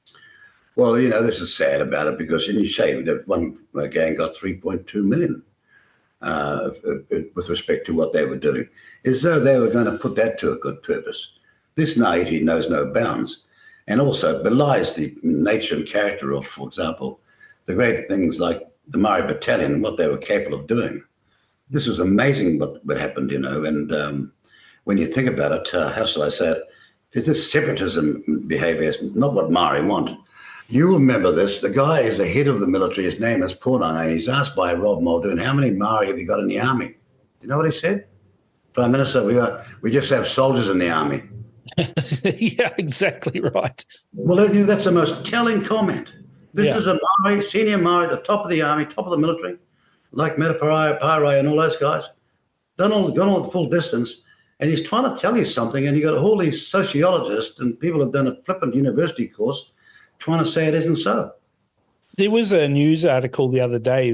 The New Zealand Defence Force was gloating about receiving an award for being the most rainbow organisation in New Zealand, celebrating the woke agenda. Don't we just want soldiers who know how to fight? Well, look, remember this great conservative principle, really, and it is a conservative principle more than any other, that the government has no business in the nation's bedrooms. And the second statement, live and let live, which I happen to believe in. But having said that, when a small minority seeks to change the agenda to the extent that the mass majority is having the whole education and every other system changed to suit them, then that is wrong. That's what my concern is. I know people who, you might say rainbow, who have been quite incredible in this context and also extraordinarily reliable. I had a female who was looking after my accounts and what have you, and my earlier political career. And I knew more about people conspiring against me than anybody else because she was an absolute ace. And I can never forget that. And I thought, you and I have never talked about gender issues and whether you're this and whether you're that. It doesn't matter to me if the number one thing that you're giving is professionalism and loyalty. I saw Rawiri Waititi say in an interview on News Hub with Lloyd Burr when they were playing 10 guitars and a few other things. And Rawiri Waititi said that he's not a fan of democracy. He thinks democracy is the tyranny of the majority. Oh, yes, I saw that. And also he said that Maori had a superior genetic makeup. Yeah, genetic makeup. That was appalling. Imagine if I'd have said something like that. Mm. Well, I mean, you said that Maori aren't indigenous and it caused a huge uproar. That's actually a position you've held for more than 30 years. Well, it is. And also my authority is people like Sir Peter Buck, who was a brilliant Maori politician. He was also a brilliant anthropologist and, had the reputation all the way across the Pacific, all the way to Hawaii. This is a resoundingly brilliant man. He says something and when I repeat it, then the attack's on me. And I thought to myself, no, you don't. I mean, I was in the Cook Islands arriving one time for the first time, and this very famous, incredible man actually who sailed a yacht all the way to Florida to join the NASA program for the rocket moonshot and all those programs. Mm. His name was Sir Tom Davis, and he says to me, Winston, welcome home. Now, I knew exactly what he said. Now, these are the kind of people that we've got connections with, DNA connections with, and we know where our original origins came from in as far as coming from the Cook Island means. And when you say something so logical like, how can you be indigenous in two countries? Mm. But they're not interested in facts. They're interested in woke preference or a certain set of created facts, which then gives them the basis for their deceitful narrative. One of my fellow hosts has described this mentality as a looter mentality. Is that something that you? Well, I looked at I was at this meeting one time. These radical Maoris are getting going, and I said, you can't even be consistent. First thing you're saying is the white man is the cause of your demise, and your second sentence is, and I want the white man to fix it. How do you reconcile those two statements? Mm. They are so much at odds that it tells me your first statement is bull dust. I just can't reconcile what Rawiri Waititi is saying, that he doesn't like democracy because it's the tyranny of the majority. What he's actually saying is that he doesn't want democracy and he wants the absolute tyranny that comes from the minority controlling the country. Oh, there's no doubt about that. And that's a sad thing about it, because he doesn't understand either that anybody who's a true Democrat who understands democracy knows that one of its obligations is to protect the rights of the minority. He doesn't even grasp that. He thinks it's a blunt tool where the majority does what it likes.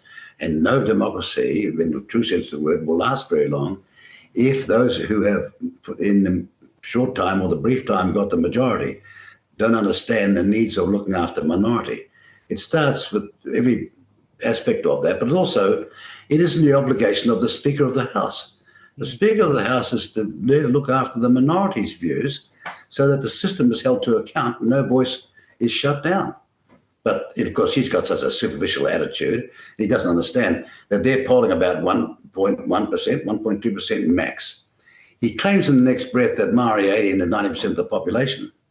Well, if that's true, then only 1 out of 19 Maori has got any time for you and Te Pāti Maori, which is possibly why they're going to go down and out of Parliament in this election. You think that is a possibility? Yes, I do.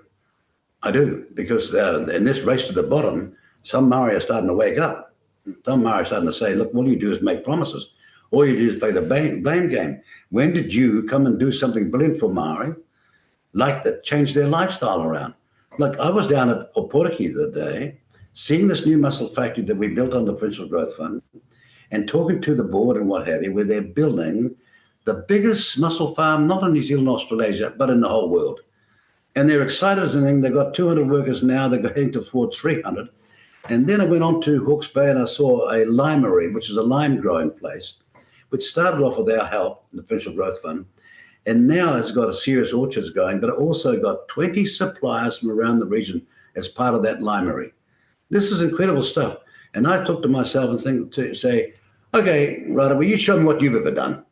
And I can go over and over and over again. Manaki Tau Iwi was a program where I went to the Maori academics and said, look, I haven't got the money. I want to get a whole lot more, thousands more Maori into university. It's money that's stopping them to try and get their first year fees. Now, if you'll do me a favor, I can't pay for it. I haven't got the money. But if you will do all the administration of registering them, the qualified ones, I'll find the money to get them in university. And we had the biggest intake of Maori university students ever. That's a record of achievement, as opposed to all this flying around blaming the white man, blaming the DNA, even though he's got a whole lot of European DNA in him. That's what I don't understand. It's like me dumping down on my Scottish heritage that I'm not going to do, and I'm proud of it. Or dumping down on my, if I was Yugoslav or Croatian, or dumping down on my Samoan, whatever heritage is, just because of this doesn't make me special. It's far more, it's important to remember our past. But we're in a country of 5.2 million people, probably going to be 5.3 the way this massive sugar hit of immigration is going on. But in the end, we got no chance being a house divided. It's all these fundamentals that concern me. I just want to touch again on the Jack Tame interview. He was saying that you didn't have any costings for a new prison. That's not your policy, though, is it?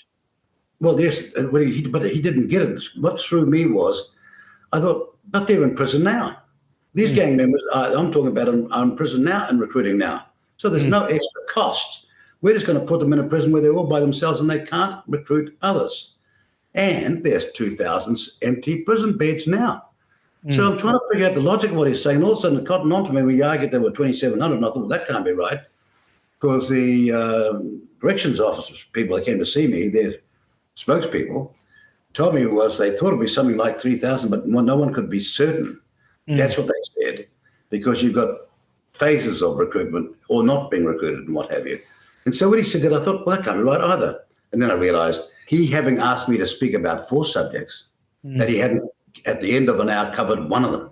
That's the part where I realised it was a total jack-up. So it was a hit job. It was a hit job, yeah. Designed to do that. And but you knew that, though, didn't you? You knew it would be a hit job. Well, no, I thought this close to the election that I could expect better. And that's why I said to him, you did that for the last election. You made all those allegations. We won twice in court, and you've never apologized. And that's why I said you're bent and you're crook. And that's what that's when he got upset. Oh, well, I've upset him before. He's easy to upset. Well, as I say, he's a lefty shill, and I can see that he won't be in his job very long. The reason for that is he doesn't understand balanced interviewing, which means that when the program's over, the people know far more about the person being interviewed than the interviewer. Yeah, I mean, people don't want to hear what I've got to say. They want to hear what you've got to say. Well, I've watched them over the years, great interviewers, and in the end I thought, well, that interviewer, I don't think he agrees with that person, but at least that person put their case. Yeah, I mean, if you look at, my good friend Brian from the old Fair Go fella, he was a superb interviewer. We knew he was left wing, we knew what his biases were, but when he was interviewing people, you got a straight journalist asking questions and elucidating and exploring the answers from his interview subject. And I call Brian Edwards my good friend, and it's a bit of a tongue-in-cheek thing from a little bit of an argument we had in the past, but I've always admired people like Brian Edwards. Yeah, well, that's the point, you see. The fact is that people who are really serious professionals can disguise their political preference. In their body language, they can disguise it. That's how unbiased they are. But I could see in Jack Tang's body language the moment he got going. You're not here to have an interview with me. You're here to try and stitch me up. And that's when I thought, I got news for you, sunshine, and it's all bad. Look, I just had one the day before with Rebecca Wright. This is incredible stuff. I got 2 Europeans with no background in the Maori world at all, no knowledge, didn't know all these people that I've known all over the years. And, being there at the very start of the Maori Land March when they were protesting against the Labour Party government of 1970s. And here these 2 people are thinking they're going to win, taking me on. And I thought, everybody in my support is going to say, Winston, please be nice, please smile. And I thought, well, hang on a minute. This is not going to improve the world if I let them get away with it. Yeah, but you can twist the knife with a grin and a smile, though, can't you? Yeah. I don't think. I was smiling in. How shall I put it? I was smiling in amazement. That's why I looked around, and one time I thought later on when I thought, actually, you're talking to the camera, you're not talking to him. And the reason was I thought, let's appeal to the ordinary people out there and see what they think of this rubbish. Yeah. I mean, that's what Muldoon used to do, just look straight down the barrel of the camera. You must have learned from him. One time I was watching him and he's in a debate with Roger Douglas, and Roger Douglas is coming up with this absolute weird idea. And Muldoon turns left to the camera on the left-hand side and gives that unusual cheek look that actually distracted the whole interview. People were focused on that. And then all of a sudden they realized he's saying that idea is cuckoo. Yeah. And it was just brilliant. I can remember Muldoon listening to a speech in Parliament. It was a grand speech from a Maori orator. Don't know who it was. I can't remember the exact details. But I remember Muldoon said after that, he says, that was a fantastic speech, but I can't remember a damn thing he said. And so I changed the way that I was going to operate in politics, and I was going to make sure that you remembered what I said. And he did actually change the way that he did things after that so that you never forgot what Robert Muldoon said in a speech. Oh, there's no doubt about that. I mean, I've heard people, Rob Muldoon was a speaker that you could understand with great clarity. So was Tall Boys. He was a very good debater, Tall Boys, arrived from down deep south. And then you got those other people that got up, and when they finished with their vowel salad of about 6 vowels for every word and waving their hands around, you were none the wiser. A bit like a hovercraft. It comes along and below there, for the time they were speaking, there's placid water, but when they go away, there's choppy waters again. And you don't want to be that person. You want people to remember what you said. And Muldoon is right. I think it's in his book, The Young Turks. Yeah. Yes. Yeah. I mean, I was doing some research for this interview today with one of your people who used to write speeches for you. And this was back in the days when there was 10-minute speeches in Parliament. And he said to me over coffee this morning, he used to write the speeches for you, so they ended at 6 minutes. So when you got to the end of it, you had to wing it after that for the next 4. Well, I said, and don't worry about it. They'll start interjecting, and I'll need 4 minutes to deal with them. Yeah, exactly. I won't ask you who I was. Let me tell you a truly funny thing. You might, but it's the excitement of politics. The Labour Party is out of government in 1991. They had been badly bruised by the Rogernomics experience, so to speak, and they were a disaster. And that Longy was still there. And one day he was making a speech, and the Labour Party was being encouraged by it, as downtrodden as they were, and starting to clap him. And a person called Kathy O'Regan on our side, the national side, went away and got a piece of paper and wrote on it, big piece of paper, CLAP. And the next time Longy told a joke, she swung it around and showed it to him. Guess what Longy said? Thanks for the warning. Thanks for the warning. It was unbelievable. Yeah. I always try and gauge what this election feels like by elections in the past. I'm detecting shades of 2002 for the Labour Party.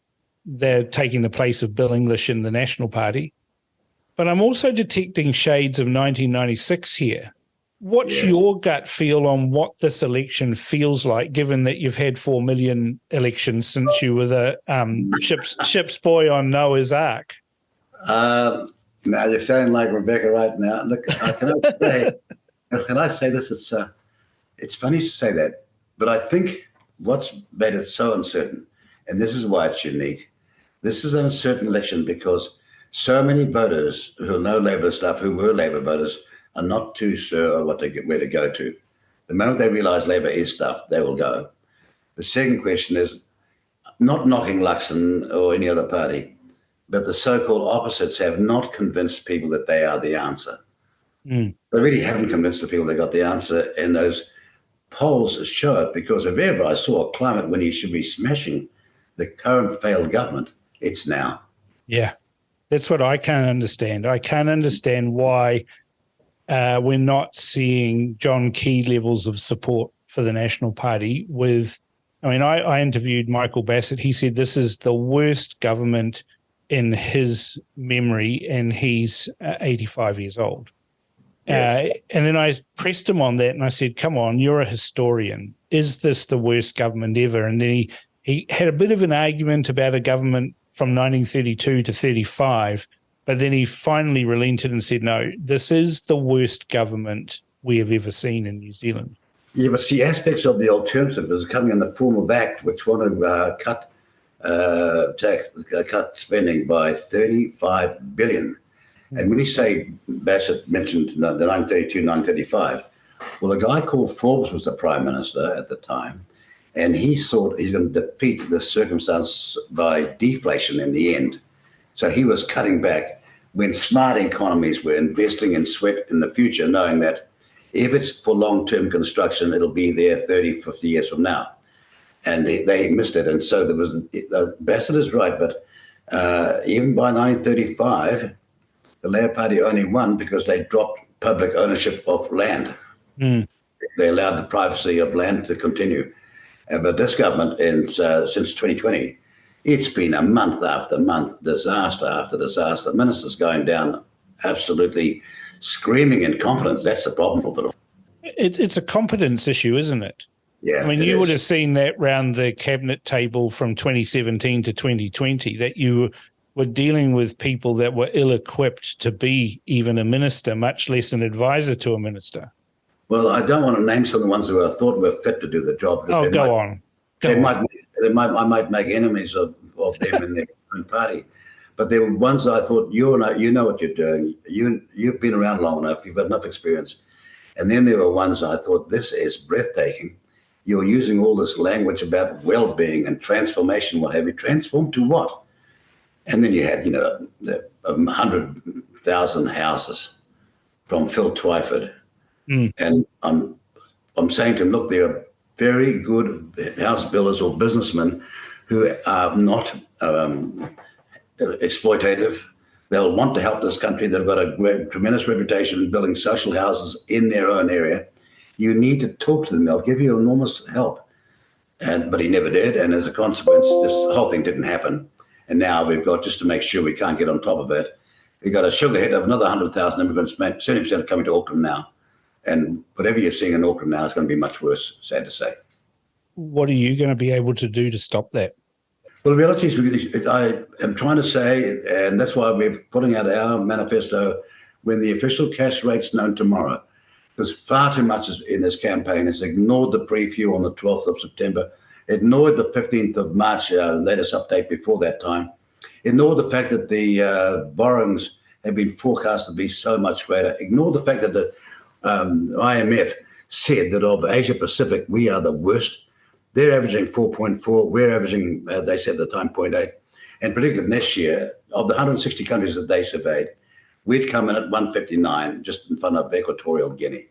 All these alarming things seem to have been missed by the other parties. They're still promising they can do all these things. And I'm sitting here thinking, where do they think they're going to get the money from? There's no shortcut now. I want the basics fixed up. All the shortages in health specialists fixed up now. All the fundamentals need to be fixed up now. And there's only one way out of this. It's more clever work, greater productivity, which is a taxation concession to business matter, and export, add value to the max. And if you can, substitute imports for homegrown product. These are fundamentals you'll see in Singapore. You'll see it in the Taiwanese economy. You'll see it in Iceland. You'll see it in Scandinavia. But what we used to do, we've dropped off doing. And with these promises, I thought to myself, do these people making those promises want to be there 3 years' time looking at the electorate and trying to answer for themselves? Because they did see it that way. I'm going to be here in 2026 making these same statements. I think they might restrain themselves, but I cannot follow it. Now, I saw Grant Robertson criticising the National Party and saying that, and Hipkins doing it as well, saying that the prescription of the National Party means there'll be cuts to government spending. And I was sitting there scratching my head thinking, well, hang on a second. You're the guys that called in the heads of all of the government departments a month before the preview. Yes. So they could shave $4 billion of inappropriate spending off the books and recover that so that when they issued the preview, it didn't look as bad as it really was. You're precisely right. And I remember you at that time we were talking about it. But here's the point.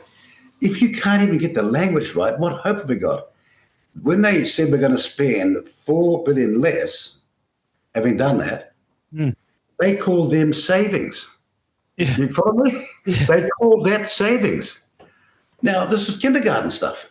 But if you could find $4 billion in a half a day's meeting with CEOs, surely you can find $40 billion of inappropriate. I mean, people are saying that you can't fund this, and you've said that you're going to use the light rail funds, and then they come out with this cockamamie excuse that the money's not there. Well, I can remember the money being allocated in the budget for the light rail project. So the money is there, it is allocated. That can be reefed back, surely.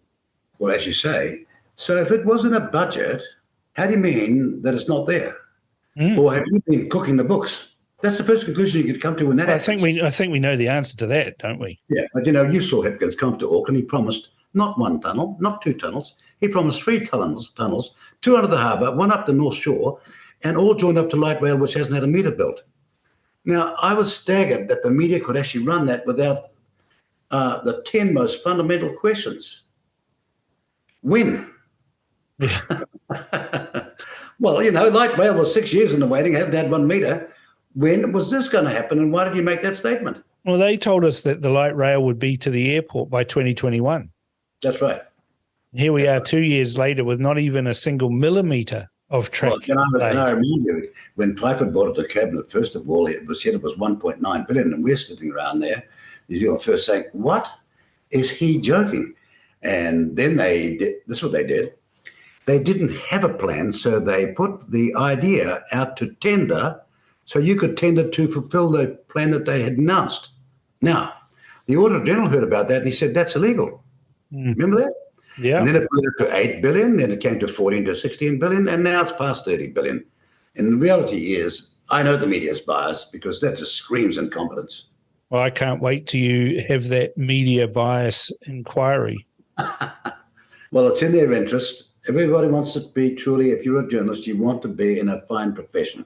And at the end of the day, it's still, I've seen internationally in this country, some seriously fine journalists who I've always respected. And I don't know what their politics is. Well, just as a final question then, before we go, of all of the political journalists that are out there now, who would you rate as the finest in New Zealand?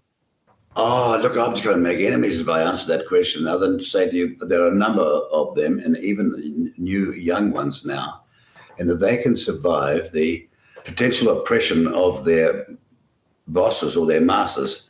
They will be some very, very, very good journalists. They've got what it takes. They've got the brains and they've got the language, so to speak. But I think that, how shall I say it, the days when an editor will allow someone to get on with the job and trust them may be a bit distant from what they should be now. Well, I'll give you a name because someone I respect immensely, and that's Barry Soper. Oh, look, you finished that. I was going to think of Barry, and I thought, if I say Barry, there's going to be numbers saying, why didn't you say me? And you know something, I've had more hours with Barry than hot dinners as well. But the reality is Barry has got guts. Yeah. He's got courage. He's got preparedness to say, no, well, I'm going to find out what goes on here. And he has his preparedness to say, look, I disagree with you.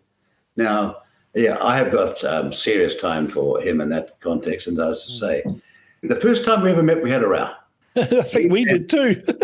He came over to me and he said, I've been hearing what you say, what you've been saying about how you treated my predecessor. That was Keith Allen. And we're having this blazing around. I thought, I'm not going to back down to him. Then I thought to myself, oh, for God's sake, forget it. And I said to him, Mr. Soper, do you want a drink? And he said, yes. So we went off and we've been talking ever since. Well, that's the key, isn't it? You have to be talking. Well, that's right. And guess what? Secretly, you just might learn something you need to know. Exactly. And thank you for talking to me on The Crunch. And I wish you the best for the election. Just over a week to go. And we'll see how it all lands. And I'm sure we'll be talking on election night. Yeah, look, thank you very much for having me on. It's been, as I say, most unusual. I have been out there under the radar for over 2.5 years, campaigning meetings all over the country. And the singular factor of those meetings until very, very recently, I mean in the last few weeks, max, has been the utter absence of media. Even though we used to write 10, 14-page speeches and they wouldn't publish a word of it. And so I realized I'll just keep going. But it's coming home now. And again, to your listeners, whatever you think, I'm not trying to persuade you now, but please make sure you're on the roll and make sure you vote. 28,000, mainly men, in 2 world wars gave their lives for the right to do so. Please honour it. And on that note, Winston, thank you very much.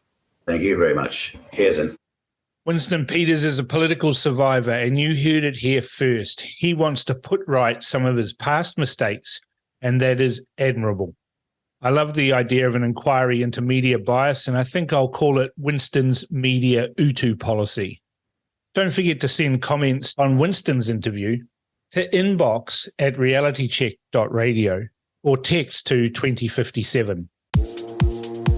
You've heard the words open, fair, both sides of the story. It's easy to say them, but practicing them often seems like a bridge too far.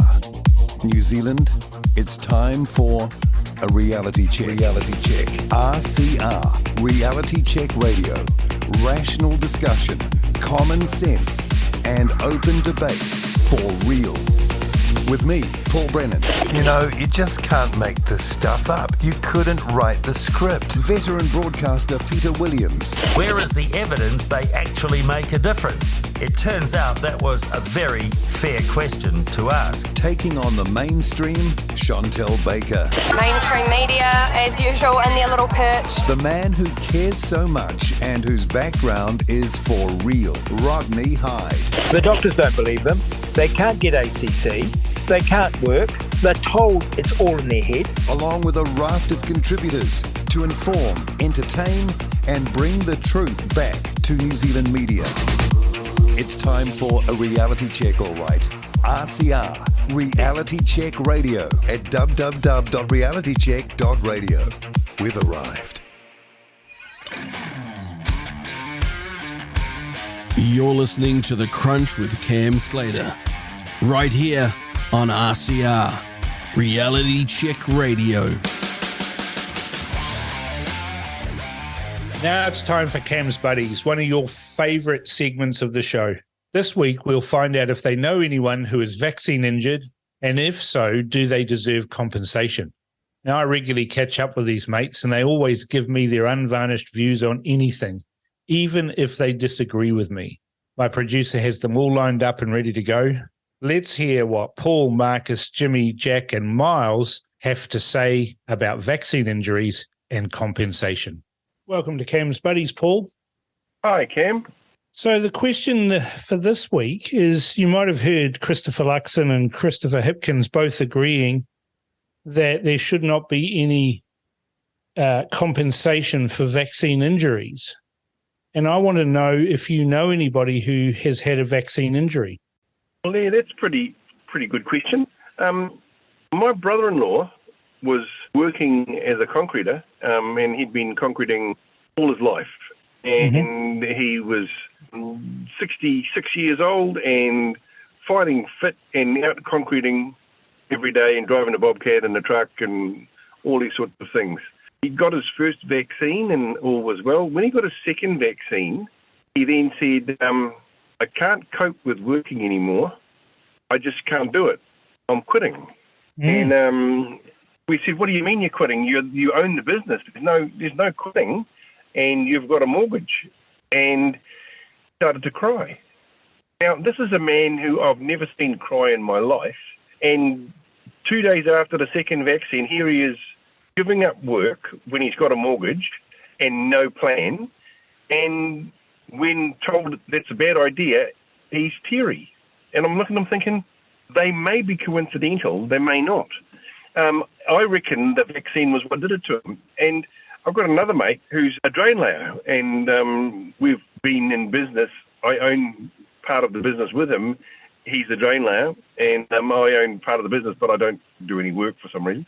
Anyway, he gets the second vaccine, and 3 months later, from perfectly healthy, under 50, he's got cancer. And knocks him around a treat, and he's had all the chemo and lymph node removal and all manner of things. And he was a healthy specimen, working outdoors and strong, a very strong man and a very vibrant sort of a guy. And now he's got cancer. And he's fighting the cancer. He's got the right positive mental attitude and he's doing a good job. But where did the cancer come from? How come he's got cancer? And I know 3 or 4 people who've, in their 40s, have just got cancer. Now, I guess people in their 40s get cancer, but not at the rate, like I've never known anybody to get cancer that I knew in my circle of 50 to 100, acquaintance/friends. None of them have got cancer, and now I know 5 people who've got cancer after the vaccine. Is it a vaccine injury? I don't know.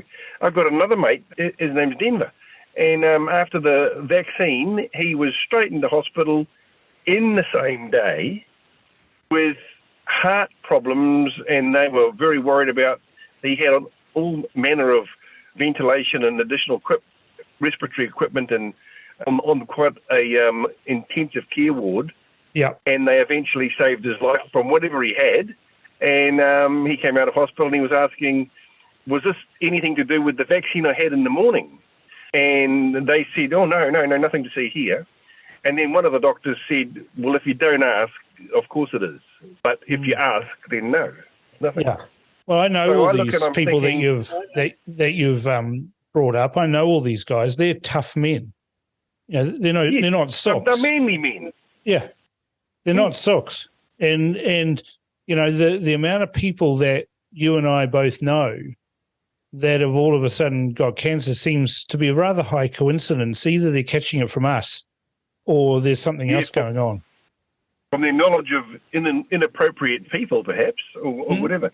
And all the friends I know that said no to the vaccine because they were in a financial position to do so, or they didn't have mortgages or whatever, not one is anything but vibrant, fighting fit. And they've all had COVID, well, except for yourself, I think. Yep. But most of them have had COVID, and we've all had worse hangovers. Absolutely, we've had worse hangovers. I don't know, because I haven't had COVID. I'm wondering whether I need to go and lick some lift buttons or something like that to catch it, but I can't catch it to save myself.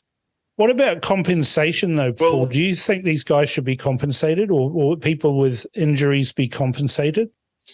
Well, that's an interesting question, because we're not sure how big it's like leaky houses. Should the councils pay for your leaky house problem?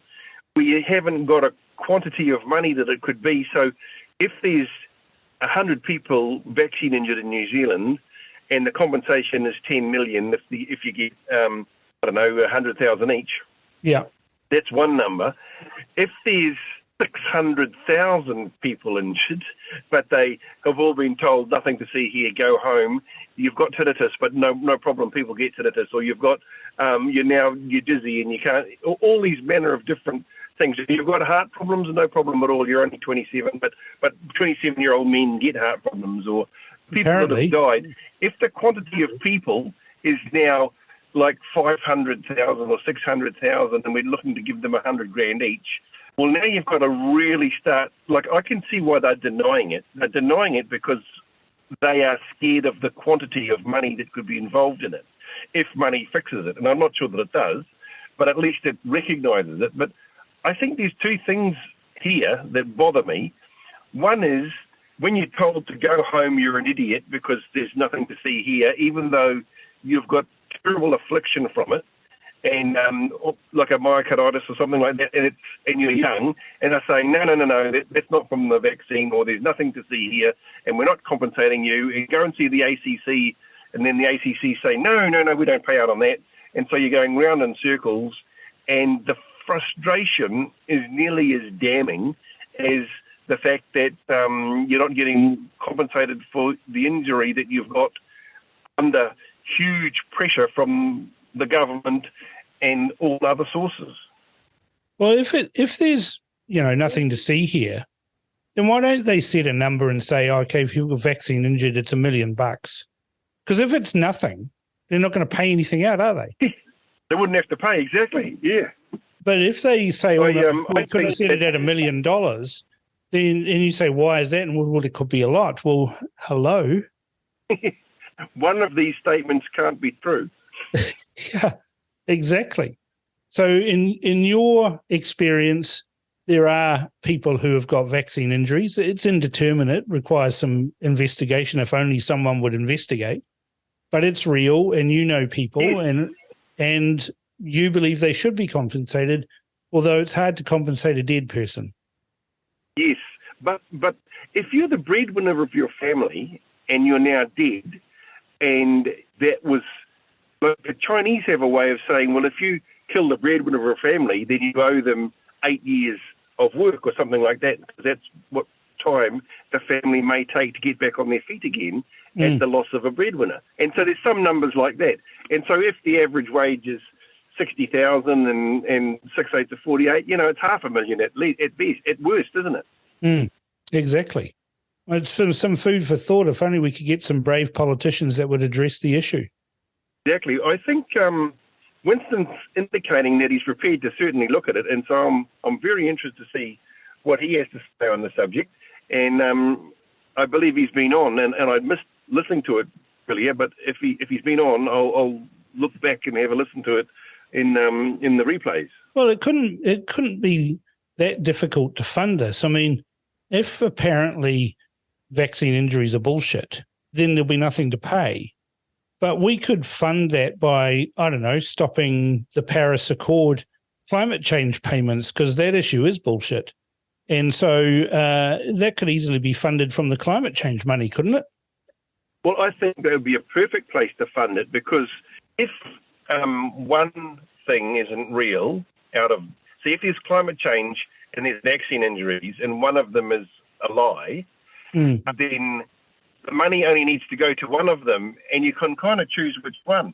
So if the vaccine injury is a lie, then the money can go to climate change. And if climate change isn't true, it just happens to be that water vapor and clouds and the movement of how close we are to the sun and the planets and and the moon, for example, if that's what's really affecting the weather thus, then there's no point in us spending, 10 years of our GDP on a myth when we could spend a fraction of that on real vaccine-injured people.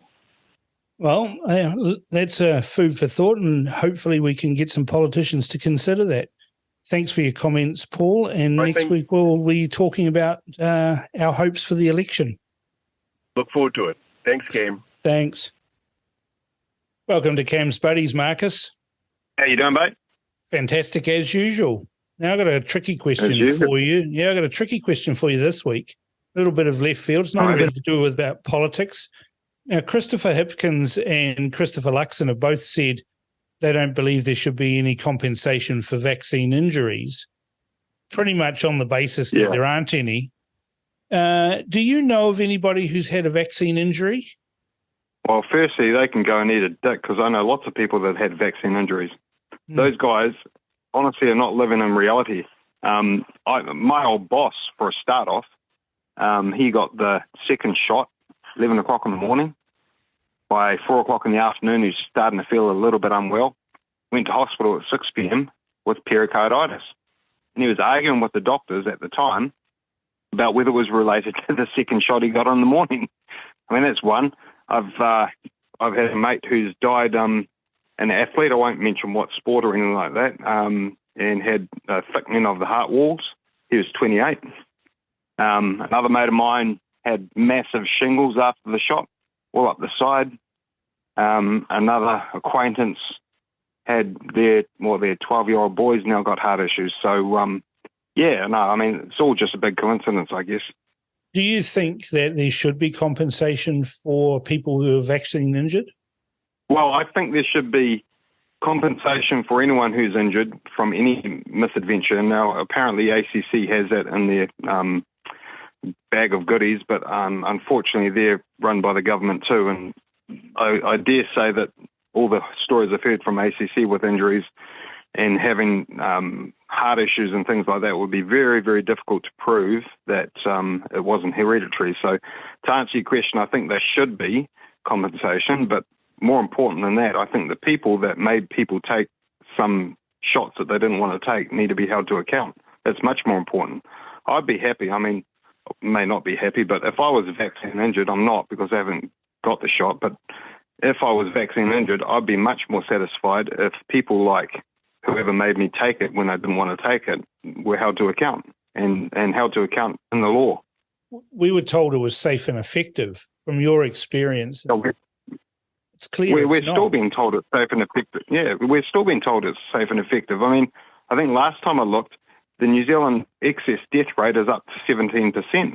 17% excess death rate. That's a rolling total over the last 5 years. And that's never been that high in the history of the record taking. I mean, when it gets up to 5%, they start asking questions, but now it's at 17%, and everyone is silent. Everyone's just mum. No one wants to talk about it. People die all the time now, and they just say, oh, well, it's just unfortunate. You know, no one's asking any questions. Coroners aren't having to do reports now. It's just like mystery deaths, you know. It's sudden death, I think they call it. It's ridiculous, mate. And the fact that our two main party leaders are up there, stand in front of everybody and says to them, no one deserves any compensation for legitimate as well. You forgot to mention, he said the question was legitimate vaccine injuries. They said no, they shouldn't get any compensation. That's just sick. These guys, they should be thrown off the side of the cliff or something like that. I mean, I hope the voters paying attention to things like that, but they're not. We know they're not, but I hope they are. Yeah, I mean, one of my cartoonists has told me today that his next door neighbours ended up in hospital within 2 weeks. Within the last 2 weeks with heart problems. She's only 42, and she was supposed to be going off to a funeral down in Wellington for a school friend who died of unknown causes in her sleep. It's unheard of. I mean, Yeah, what the hell is what the hell is that? Unknown causes, for goodness sakes. A 42-year-old it's dying. happening. Yeah, exactly. I mean, it's happening. It's happening all the time, mate. I've been very vocal about this from the very get-go, of course. So people send me messages all the time about people they know personally that have had issues with the vaccine, major issues, and some of them deaths. And I mean, they're not me. I don't know them personally, so I won't mention how many that is. But I mean, that's now in well over 20 people that have told me personal experiences of people they know. And I mean, you never got that before, never. And people are just saying, oh, people die all the time. Yeah, but not at 17% excess death rates, they don't. Yeah, I mean, I was But at no one's saying anything. No. It makes me angry, mate. It honestly makes me angry. And what makes me more angry is that people are just completely ignoring it. So when someone that I know passes away, or someone I know is having issues, and I dare mention something about the fact that maybe it has something to do with the jab, everyone pounces on me and says, now is not the time. And I'm like, well, if now is not the time, when is the time? Everyone just wants to stick their head in the sand and not talk about it, you know? No one wants to actually ask the tough questions and say, hang on, why aren't we getting any answers from our so-called leaders? Why aren't we getting some sort of investigation? Another reason to vote for Winston. Here we go. I brought it back to politics. Well, thank you very much for your forceful opinions. Now, you're going to have a few weeks off from Cam's buddies. And you're off to the States, so I hope you have a good trip. I'm going to go off to the States and shoot some AK-47s, smoke lots of cigars, and drink lots of whiskey. Well, you have a great time, Marcus. Thanks for your call. All right, Cam. Cheers, mate. Welcome to Cam's Buddies, Jimmy. G'day, Cameron. How are you today? Always fantastic. This week's question's a little bit of a curveball. It's not really to do with much politics, although Christopher Luxon and Chris Hipkins have both said that there's no need to have any people compensated for vaccine injuries, basically on the basis that there aren't any. And I was going to ask you, my little jabbed buddy, do you know anybody who has suffered an injury from the vaccine, and if you think it's real? Oh, I definitely know someone who got injured from the vaccine. They took a real estate agent I know, they got the first vax, and their heart swelled up, and they ended up in hospital. And then they got advised that they shouldn't take the second vaccine, and they couldn't get their vaccine pass, and they actually lost their ability to work because they weren't allowed to hold open homes, and they weren't allowed at the office and all this sort of thing. So it really disabled them, and it was a neural injury. So it's, you can't deny that's real. Yeah. So do you think that should be denied? That there's no vaccine? Yeah. Do you think people should be compensated for that?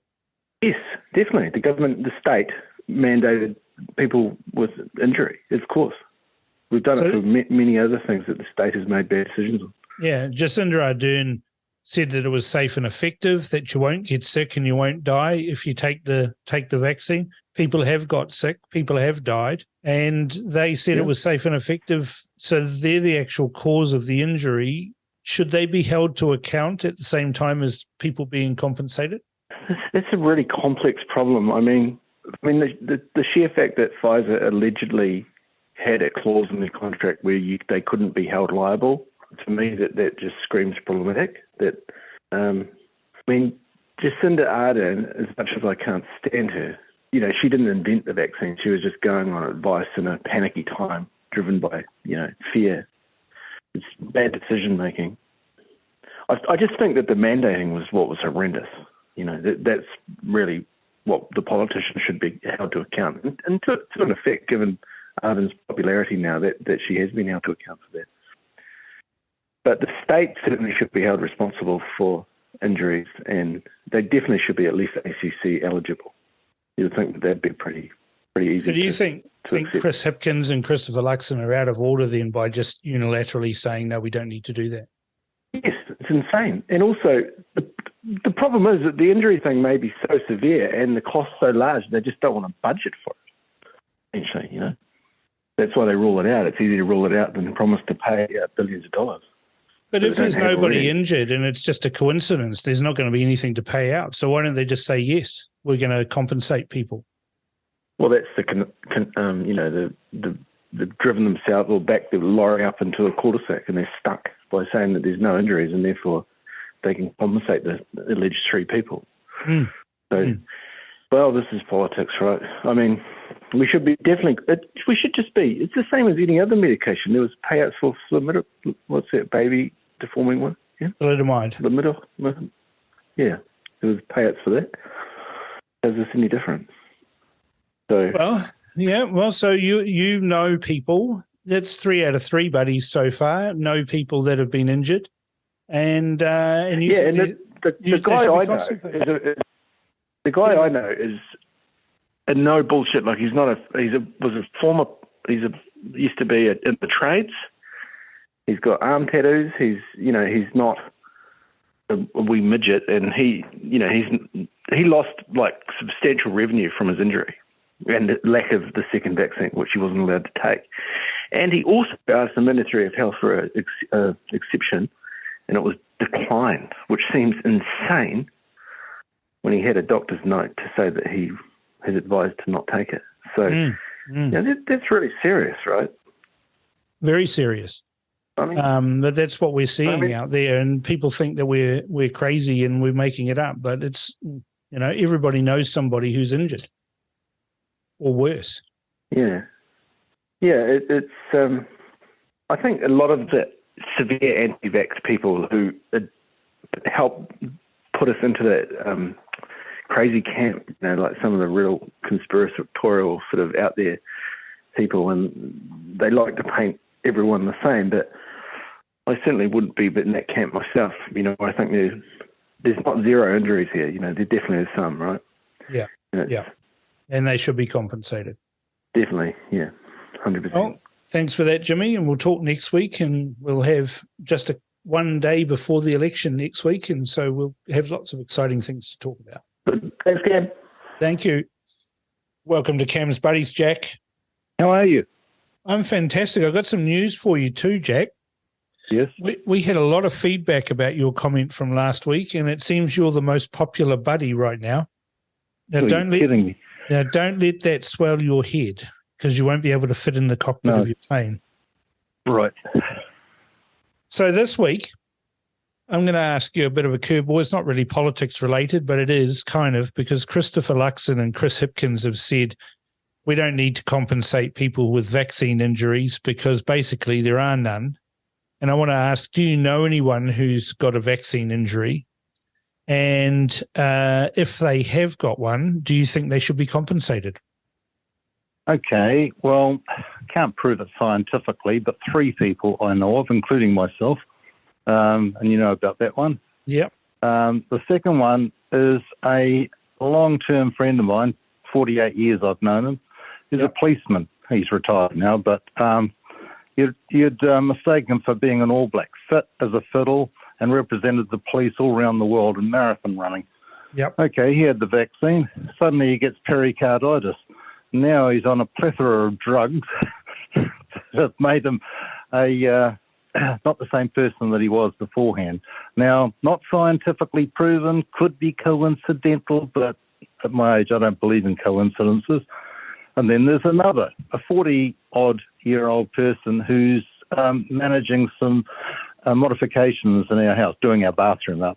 Suddenly he gets the COVID and he gets long COVID. And I just spoke to him yesterday and I said, "Oh, how are you going with this long COVID?" He says, "Oh, I'm nearly over it." So I said, "Oh, did you get vaccinated?" And he said, "Yes." And I said, "Do you think it was the COVID that made you have the long period, or do you think it was the vaccine?"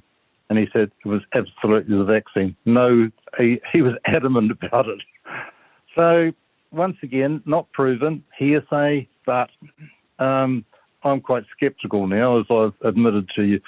I mean, I was an ardent sort of, I believe in society and obeying society's rules, and I did my best. I've had 4 vaccines, and actually now I wish I hadn't. So you're not going to get a 5th one? I don't think there's a chance in hell of that, especially when I got really sick the last time, and the doctor sent me some medicine, and I noticed it was made by the same company that gave me the vaccine that was to prevent me having the COVID. Oh, I thought, yes, man, that's future-proofing. I need to put that into my business. Yeah, the old Paxlovid double dose. Yeah. Yeah. So you think it is real and people should be compensated? I don't know about compensation. I think the government, I don't know, there's conspiracy theories around that they were paid, to put this through. Jacinda was paid a backhander. I don't believe that for a minute. And also, I think they did what they thought was best. And no, I don't think people should be compensated. But they I think told we just us have to get on with it. They told us it was safe and effective, and they told us that you wouldn't get sick and you wouldn't die. It turns out that those statements, let's be generous, were untrue. Yes, but I don't think they deliberately said that knowing that there were going to be possibly fatal consequences. I think they meant well, but I don't know. What do I know? Nothing. Absolutely nothing. You trust the government a whole lot more than I do, that's for sure, Jack. Well, I live in hope that we can trust them. Well, you know what the Germans used to say in World War II? Hope dies last. Yes, that's true. Yeah. Yeah. Well, thank you for your comments. And next week we'll talk about the pending election. Just remember, though, that early voting is open now, so you can get in and avoid the queues on Election Day. Yeah, I'm leaning your way, Cameron. I hate to say it, but I'm leaning your way. Oh, well, I'm glad that there's been some osmosis from our interactions over the last few years. All right, Jack, thanks a lot for calling. Goodbye. Welcome to Cam's Buddies, Miles. How are you this week? I'm well, Cam. How are you? Always fit and healthy. Now, the question I've got this week is a little bit vexing. Christopher Luxon and Chris Hipkins have both said that they don't think there should be any compensation for vaccine injuries, presumably because they don't think there are any vaccine-injured people. And I want to ask you, do you know any people who have been injured by the vaccine? And if they have been injured by the vaccine, do you think they should be compensated? Okay, let's go back to first principles, Cam, because I think first principles are very important. So here we have a substance that you put into your body. Now, we know that anything you put into your body has a possibility of side effects, even food. Anyone who's eaten a good vindaloo knows what the side effects of a good vindaloo are. But apart from that levity, let's just talk about medicine. Most medicines have side effects. In fact, even simple medicines like aspirin and ibuprofen have side effects. So it seems to me a very long stretch of the bow to say that a vaccine has no side effects. And if you take that as a fact, then it's a specious argument to say that the COVID-19 vaccination has very few side effects. I find it very difficult to believe, especially when I read in Pfizer's own documentation a large list of what you could say are side effects, and if you want to call it what it really is, they are vaccine injuries. So yes, I believe there are vaccine injuries. And then if there are vaccine injuries, do you believe that they should be compensated? Okay, so this is where it gets a little difficult, because a vaccine injury can be anything from a mild irritation to something really serious. And one of your questions early on was, did I know anybody? And yes, one of the people who I know has a daughter, fit and healthy, and suddenly, after the booster, developed some very serious, indeed life-threatening conditions, and has been in hospital several times. And I know that her father, whom I know quite well, is horrifically worried about the health of his previously healthy daughter, who took a vaccination and suddenly ended up with what could only be described as a crippling condition. And does he now regret signing off on getting his daughter vaccinated? Well, his daughter was her own person. She's in her 20s. Oh, right, okay. He didn't think that she needed to get the vaccine, she thought she did. And I find this is a very common trait. Many people were overly influenced by the government, what can only be described as government propaganda, to get vaccinated. Now, if you take that as a fact, and I think it's hard to argue that the government had a huge propaganda campaign to get people vaccinated. Now, if that is a fact and people got vaccinated and had injuries, then it's only right that they get compensated for those injuries. Yeah. And as I understand it, ACC has already accepted a number of injuries and compensated people for this. The difficulty comes as to where to draw the line. And from my perspective, there's a lot of people out there who made the decision to get vaccinated based on government advice and have now found themselves in a very unfortunate position of having long-term side effects, and some of these side effects are severe. Yeah, they certainly are severe. Everybody that is called in tonight has mentioned 2 or 3 or 4 people that are vaccine injured, and some of the buddies are vaccine injured themselves. That's out of the 5 of you, every single one of you, and including me, there's 6 people, we all know somebody who's vaccine injured. And so for Luxon and Hipkins to say, well, no, we're not going to look at this, it's not a big issue. Paul, who you know well, he suggested that why don't they just set $1 million as the compensation package, and if there's nobody, because it's made up and there's no injuries, then they can safely say that. But if they won't say that it's $1 million, then that tells you that they're worried about the quantum, and we really should be looking at this. Well, we should be looking at it from another perspective as well. We should be looking at it from the point of view of MedSafe, who authorised this vaccine to be used. What on earth were they thinking?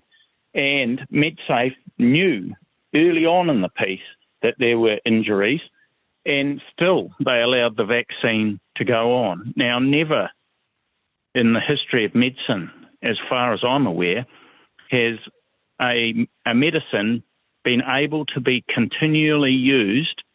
And in fact, I understand that the vaccine is still used today in New Zealand. So that's a medicine continually used, and the weight of evidence of harm is overwhelming.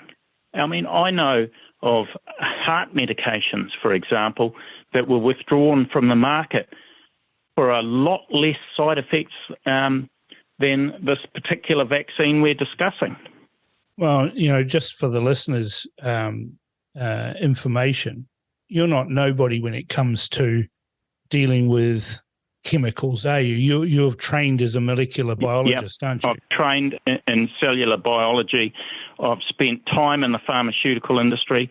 I know full well that MedSafe demands that medicines be fully tested, and yet how come that was sorely lacking in this case? And how come, even if that was the case, that MedSafe said, OK, they've got to go ahead, how come after the side effects started rolling in, MedSafe didn't say, hold on a sec, stop? And, that is a fault of government. So if you look at the actions or inactions of MedSafe, and that is compounded by a huge campaign of government propaganda to get vaccinated, then I'm sorry to say the government hasn't got a leg to stand on. They must compensate people who have been injured. Yeah, they told everyone it was safe and effective. Turns out it wasn't. Correct. And therefore, if that is the case, I mean, look, it's fine. Why don't people just fess up and say, look, we made a mistake. Yeah. This is what has happened. Why, if I'm blown away by the fact nobody is going to say sorry. Nobody is going to own up and say, listen, we made a mistake. And I don't care how they do it, but someone's got to say sorry, because this is a diabolical indictment on many people's lives. Well, it's a difficult situation, but we need some brave politicians to actually hold some feet to the fire. And, I'm not sure we're going to get that at this election, but, chance would be a fine thing. Well, I have a message for all the people who are listening, and, vaccine injuries are real. Vaccine side effects are real. The fact is that you have to do something yourself. You have to go in front of the politicians now. This is the only time they listen to you, and you have to make your case. Yeah. And I'm afraid to say that the arrogance of saying, look, I'm not going to do anything, or the arrogance of ignoring the people that have had severe vaccine injuries, that appalls me. But I would say to those people, look, this is the only time that politicians are listening to you. Go and make your case.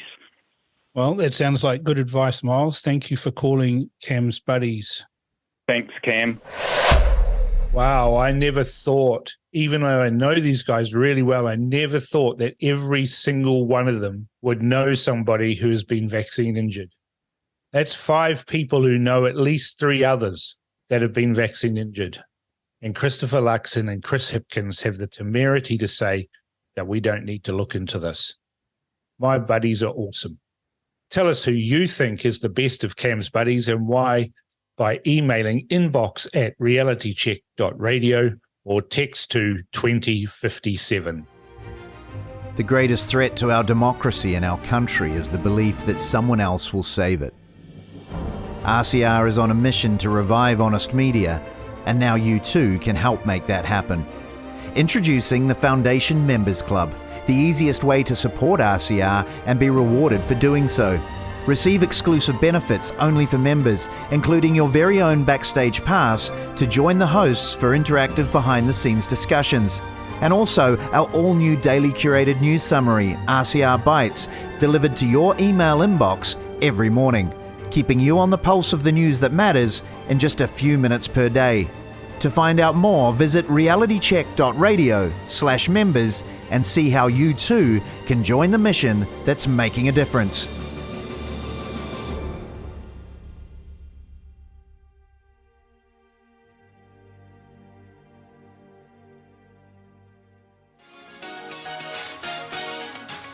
If you'd like to contact us here at Reality Check Radio, you can email us at inbox@realitycheck.radio or text us by sending your message to 2057. Right, it's time for the mailbag, and there are plenty of messages that have come into the mailbag this week. So we'll start off with general feedback, questions, and guest suggestions. Anonymous says, I love your account of the leaders' debate, Cam. Great how you articulate. Kate says, hey, Cam, don't forget ACT want to increase the retirement age to 67 effective immediately. I wonder what national superannuation policy. I'm the same age as you, Cam, and I'm already munted, so I ain't waiting an extra 2 years.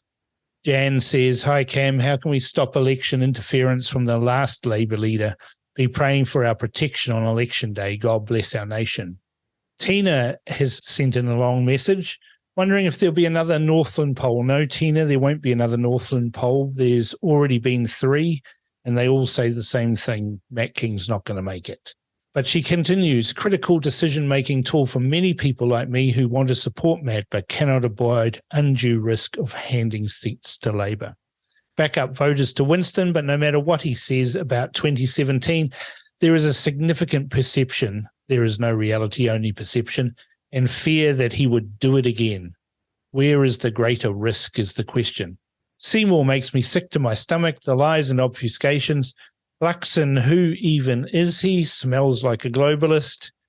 I don't much care if it is intentional or ignorance. There are dead rats on the menu for the 14th of October, whichever way we turn, but I'm looking for the least smelly. Anyway, if we do happen to have David running another poll in Northland, I'd be grateful. Bruce says, question re the wasted vote. If Labour got 10% and National got 10% and the rest of the vote was spread across the other small parties into form a government, a lot of parties would have to get together. How is the vote for the smaller party wasted? Well, Bruce, it's wasted because that is never going to happen. Labour has never got 10% and National has never got 10%, and therefore the whole premise of what you're saying is based on a fallacy, and it can't possibly exist. So if you don't make 5%, a vote for a smaller party is wasted. Eve says Liz Gunn's party, NZ Loyal, is suggesting her people vote New Zealand Loyal so they reach the 5% threshold, even if they only have 3 candidates. If they do reach the 5% threshold, yet only have 3 candidates, what happens to the seats they can't fill all those votes? Well, Eve, it's actually worse than that. They've got 3 on the list, but 1 has already said they're not going to stand, so it's only 2. So if they did reach the 5% threshold, which is about 6 or 7 seats, then what happens is they only get 2 because the list only goes to 2, and the other seats sit vacant. That is, there'll be no MPs for those seats, and Parliament will be short that representation. And that's the reality of not filling in your paperwork correctly. Bobby says, would it be great if you could interview New Zealand First Christchurch East candidate Shane Wiremu? From what I've witnessed, he is being blocked out of situations involving all other smaller parties. Cheers, Bobby. And Jeff says, what systems do we have in place to ensure a fair election? Are votes going to get counted legitimately and not doctored? Or do we too risk the stolen election issue that took place in 2020 in the US? Look, Jeff, I've been involved in elections since I was in nappies. And I got to tell you, it'd be very, very difficult to doctor an election. New Zealand's just too small. We know too many people, and there's always scrutineers looking at it. We don't use voting machines like they use in the United States. Each vote is actually counted by hand. Now to my interview with Lee Donoghue. I wish Lee was in my electorate. He would have my vote hands down. What an awesome dude. I hope you win, buddy. You surely deserve it. 14th of October, bring it on, from Liza Berry. Mike says, hi, Cam, how are we going to make sure 100% that we get this young man into Parliament, Lee Donoghue? What a clever young man. He actually gives me hope that his entire generation aren't liberal woke losers. You know how I'm voting, but we need to make sure this fellow gets there. Thanks for getting him on your show. And Mike also says, hi again, Cam. That interview with Lee Donoghue was just so good, and that young man is a real inspiration to us baby boomers who had lost hope with his generation.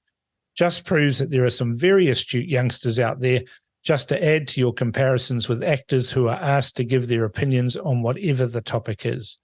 My wife and I watched Oprah ask Gwyneth Paltrow a question on parenting. She'd been a mother for about 3 years at the time and had 2 children, but they'd been raised by their nanny and people around them, while Gwyneth had been making movies since they'd been born. My wife has raised 7 children and I raised 3 of them, and it's a full-time job, not something you pass off to a nanny.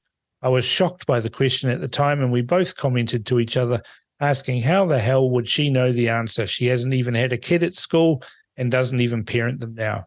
And I heard one journalist one day say that the politicians and actors are the same people.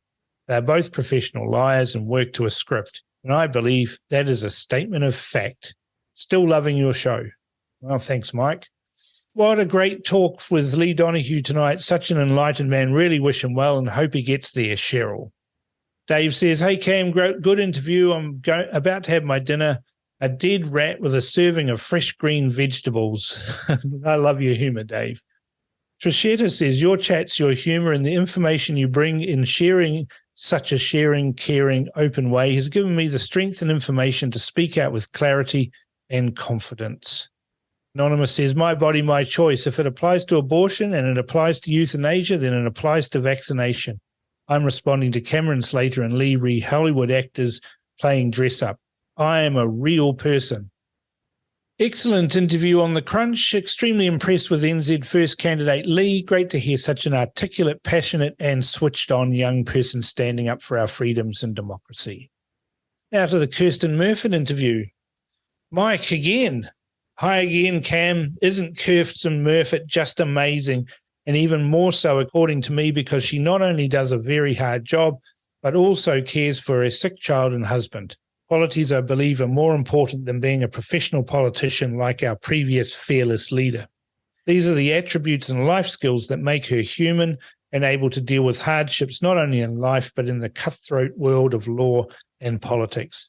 These are the people that I want running the country that I grew up in the late 50s and early 60s New Zealand. Yes, a boomer and true New Zealand First supporter. Bring on this election and let's get all the New Zealand First candidates in. Liza Berry comments, go Kirsten, she speaks from the heart. Let's keep everything crossed for her and New Zealand First. Great show today, Cam. Anonymous says, inspiring interview with Kirsten Murfitt. Such integrity, so well spoken, exactly the kind of person we need to run our country. Anonymous says, just listen to Cam's interview with Kirsten Murfitt. What an excellent and enlightening conversation. Thanks, Reality Check Radio, bringing it to the people. Another anonymous comment, New Zealand First candidate Kirsten is a star. New Zealanders will be blessed to have a politician of her calibre and integrity. I hope the freedom community understand that the NZF team is our only hope and chance of having a powerful voice at the big table. Don't waste your vote. Thanks, Cam, for a superb interview with Kirsten. Excellent content around so many issues. David says, hi, Cam. Just heard your replay of your interview with Kirsten Murfitt. Excellent, both of you. Thank you. Anonymous says, great interview with Kirsten, New Zealand First. Changing my vote. Also interested to hear how Winston opposed the therapeutics bill, and now he's out. It's gone through. And he says, hey, Cam, great interview with Kirsten to hear some common sense. Good luck, New Zealand First. Winston rules. Pleased to hear you have recovered after your stroke. Take care and keep up the great crunch. And Chris says, hi, Cam, I heard your discussion with Kirsten Murfitt and the meeting with protesters in Wellington, meeting with David Seymour. A friend of mine met with him off-site, i.e. the Backbenchers Garden Bar from memory. I could ask her if she'd want to talk to you about it if you'd like to. Keep up the great work. Cheers, Chris. Some general comments about Winston and New Zealand First. Libby says, just loved your crunch show this week. I've been swinging between minor parties all year, but today I feel calm and confident to give the old silver fox another round in the wasp nest. Due to the lovely and wise things your guests say about him and due to the calibre and different backgrounds of New Zealand First candidates. Thank you so much for your work, and I just love hearing your giggle. Great giggle you have. Thanks, Libby. That's cute. John says, I can't locate New Zealand's First stance on the gun register. Are you able to elaborate? Are they going to scrap it? Bobby says, Cam, New Zealand First will gain a minimum of 24% of the vote. Yeah, I'm not sure I agree on that one, Bobby. Anonymous says, Winston saved New Zealand from legalised cannabis and tried to save them from euthanasia. Now I've got a very long email from a Mike. Cam, I have a problem. I was at my local monthly VFF meeting on Saturday evening. It was good as usual, but I made the comment halfway through that we had to unite and get Winston into the tent, as it were. There was a bit of kickback with people saying we don't trust him and why should we? I gave my usual bit about it's not just Winston we're voting for, but all the candidates, and a very stable lot they are, but still I got the pushback. I'm wondering also, are we in the Winston camp living on hopium as well? And is it just us believing that we can do it? I will never change my point of view. This will be the fourth time I've voted for New Zealand First. And I do believe if the freedom voters unite, we have the best chance ever to change things for the better. And at the following election, maybe one of the big parties. I can see it taking a few elections to be a strong force, but it can be done with the calibre of candidates we have with New Zealand First now. This is one thing I believe you and the team at RCR could show listeners. I know it's hard and not many people listen as much as I do, but if they did, they'd see the amazing people that Winston has backing him. I'm still being a walking, talking billboard, but the feedback I'm getting is the same as it had always been. I don't care because these issues don't affect me. I do what I can, but I'm sick of beating my head against a brick wall. I only had one couple over this weekend who were willing to sit and listen to me and actually say that they would look into it before they vote. I wish I was as smart as you guys, but I'm only a C and need to train the brain more. We don't have a New Zealand First candidate here in my area, but I'll keep on trying. And yet Jan says, hi Cam, is Winston Peters out for Israel? And look, I think Winston Peters is a strong supporter of Israel. He certainly made sure in 2017 to get a retraction of the UN 2442 resolution. Now back to Cam's buddies. Anne says, Miles articulated the ideal policies. He's the best buddy tonight. Thank you for your contribution to our country's rehabilitation after such a disastrous spree. Alan says, I just finished your latest Crunch replay. Loved your interviews with Lee and Kirsten. What is evident from the both of them is their love of New Zealand democracy, freedom, and the desire to return to decent family values. They're going to be great assets for New Zealand First into the future. The conversations with your mates were a blast, true blue Kiwis. Each brought to a light a slightly different perspective that had me nodding my head in agreement, except for Jack, I think it was. I'm sure you've already tried to persuade him from taking the jabs, but he really shouldn't. It's not going to be good for his health, and it is already affecting his reasoning. I'm loving the political discussions and interviews your show brings. Kudos also to Marie and Marty for their contributions in this area too. Keep up the great work. Anonymous says, I want to see Winnie, Chris and David work this country out. They have ideas between them to settle things down. 1988 was a better time for me. And Anon says, good to hear, Cam, that you have pro-vax and other opinions. Comments on past shows. Michael Bassett, Jennifer says, I've been binge listening to The Crunch and have finally caught up. Love the in-depth interviews with a wide range of people. I would never have listened to Michael Bassett on any other station, but I'm listening to all of Cam's interviews. It was really interesting, but I was flabbergasted at Michael Bassett's attitude to the protest, even though Cam repeated he was actually there. Michael denied his reality due, I'm assuming, to his MSM-fed views. I really hope Michael Bassett does go to River of Freedom. Please interview him again afterwards. And Jan says, in your interview with Michael Bassett, I found his views on the Wellington protest to be very uninformed. Seems he had only been tuned into the mainstream media. I'm glad you encouraged him to go and watch River of Freedom. I went on Sunday night and it was amazing to see so many Kiwis taking part and encouraging others. Love RCR, and especially as a foundation member, I look forward to the email in my inbox every morning that has done all the hard work for me. Keep up the good work. And on Erica Harvey, I had Kelly say, I just listened to Cam's interview with New Zealand First candidate Erica. The last comments were about people who complained the loudest against New Zealand First and never voted for them. I and people close to me agonised over who to vote for in 27 and in the end went with Winston because we believed he'd do the right thing for our country. History speaks for itself. We now find ourselves in the same position again, and our dilemma is, do we waste our vote on a small party, or do we risk voting New Zealand First, which could also be a wasted vote because we were sold down the river last time? Just a perspective from someone who voted New Zealand First, who complained loudly after 2017 and now finds themselves wondering if they dare do it again.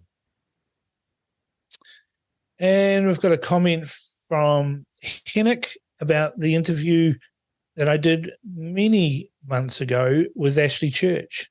Hi, Cam, I don't know you, never met you, but heard your show for the first time talking to Ashley Church. I'm not on X, but saw screenshots of some horrible comments made towards you about an observation about Te Reo on Hong Kong's voting signs. You must have a pretty thick skin in this game, no doubt, but just wanted to let you know it's just not on how people make personal attacks. For what it's worth, you seem to be doing an awesome thing and seem like a good man. Sounds like you've had quite the transformative experience in the last few years too, and therefore as a fellow brother, Christ, I hope you are able to ignore the obnoxious comments meant to trigger you. You are made in the image of God and have Christ dwelling in you. You are more than a conqueror in Christ Jesus. The enemy will come and try and wind you up to bring anger and try to get you to react, but you can just push into Christ instead. I've been there myself in much lesser ways, and it can get to you. But for every person out there slinging mud at you, there are heaps more appreciating you have your back. God's blessings to you and your family. Hang in there and keep up the great work. Remember, it's ultimately in his hands, not ours. And that's the mailbag for this week. This is The Crunch with Cam Slater. Conversations with a side of controversy, right here on RCR. Right, that's it for the Crunch this week. With just over a week left in the election campaign, there are only a few matters to clear up. How badly Labour will lose. These tyrants, time is up. They locked us down, locked us up, segregated and demonised us, and now it's payback time. I hope when the dust settles, Chris Hipkins, who was Ardern's little helper through it all, realised that we saw him, we kept receipts, and now he's out because of his totalitarian actions. People really do want freedom. It'll be a landslide for the opposition, but probably not for the National Party. They're going to need pals, and so it's up to us to vote to give them pals who think like us, not like them. Just remember that every party currently in Parliament, including National Enact, all refused to listen when citizens tipped up at Parliament wanting to be heard. Simon O'Connor famously said that if we don't listen to those outside, then they will make us listen. And it is time to make them listen. And that's why we are here at Reality Check Radio, to give you all sides of any story or issue, and it's a job we all love doing. If you're using the RCR app, and you really should be, go to the replays and select Election 23 to get all of RCR's election coverage. And there's a lot of it. RCR has conducted over 200 interviews relating to local, national, and international politics, and includes over 150 concerning our 2023 general election. And in keeping with our philosophy, we've provided information and insights to you, our audience, of course, so that you may weigh your options and make your own educated voting decisions this October. As a result, our hosts have interviewed leaders and representatives from a wide range of political parties, both major and minor. And it's been a real pleasure to actually talk to these people. It's great to have you all back this week. I'm loving all your feedback and really enjoying talking to so many people sharing their thoughts on politics, life, and everything in between. But we can still do more this election, and we need to crunch into a few more issues. So a big shout out to all of you. Thank you for listening and having faith in me as we continue to explore what I think is the most beautiful game of politics. And don't forget, email suggestions to inbox@realitycheck.radio for people for me to interview, and let's make this show the best political show in New Zealand. Stay tuned for a breakfast show repeat coming up next with features including money talks from my buddy Farzan Irani and Perigo's perspective with the one and only Lindsay Perigo. Looking forward to having you join me again next Thursday at 4 p.m. for The Crunch with Cam Slater. You've been listening to The Crunch with Cam Slater. Remember, you can check out the replays for today's show on our website at www.realitycheck.radio/replays. Tune in every Thursday at 4 p.m. for more with Cam Slater, right here on RCR, Reality Check Radio.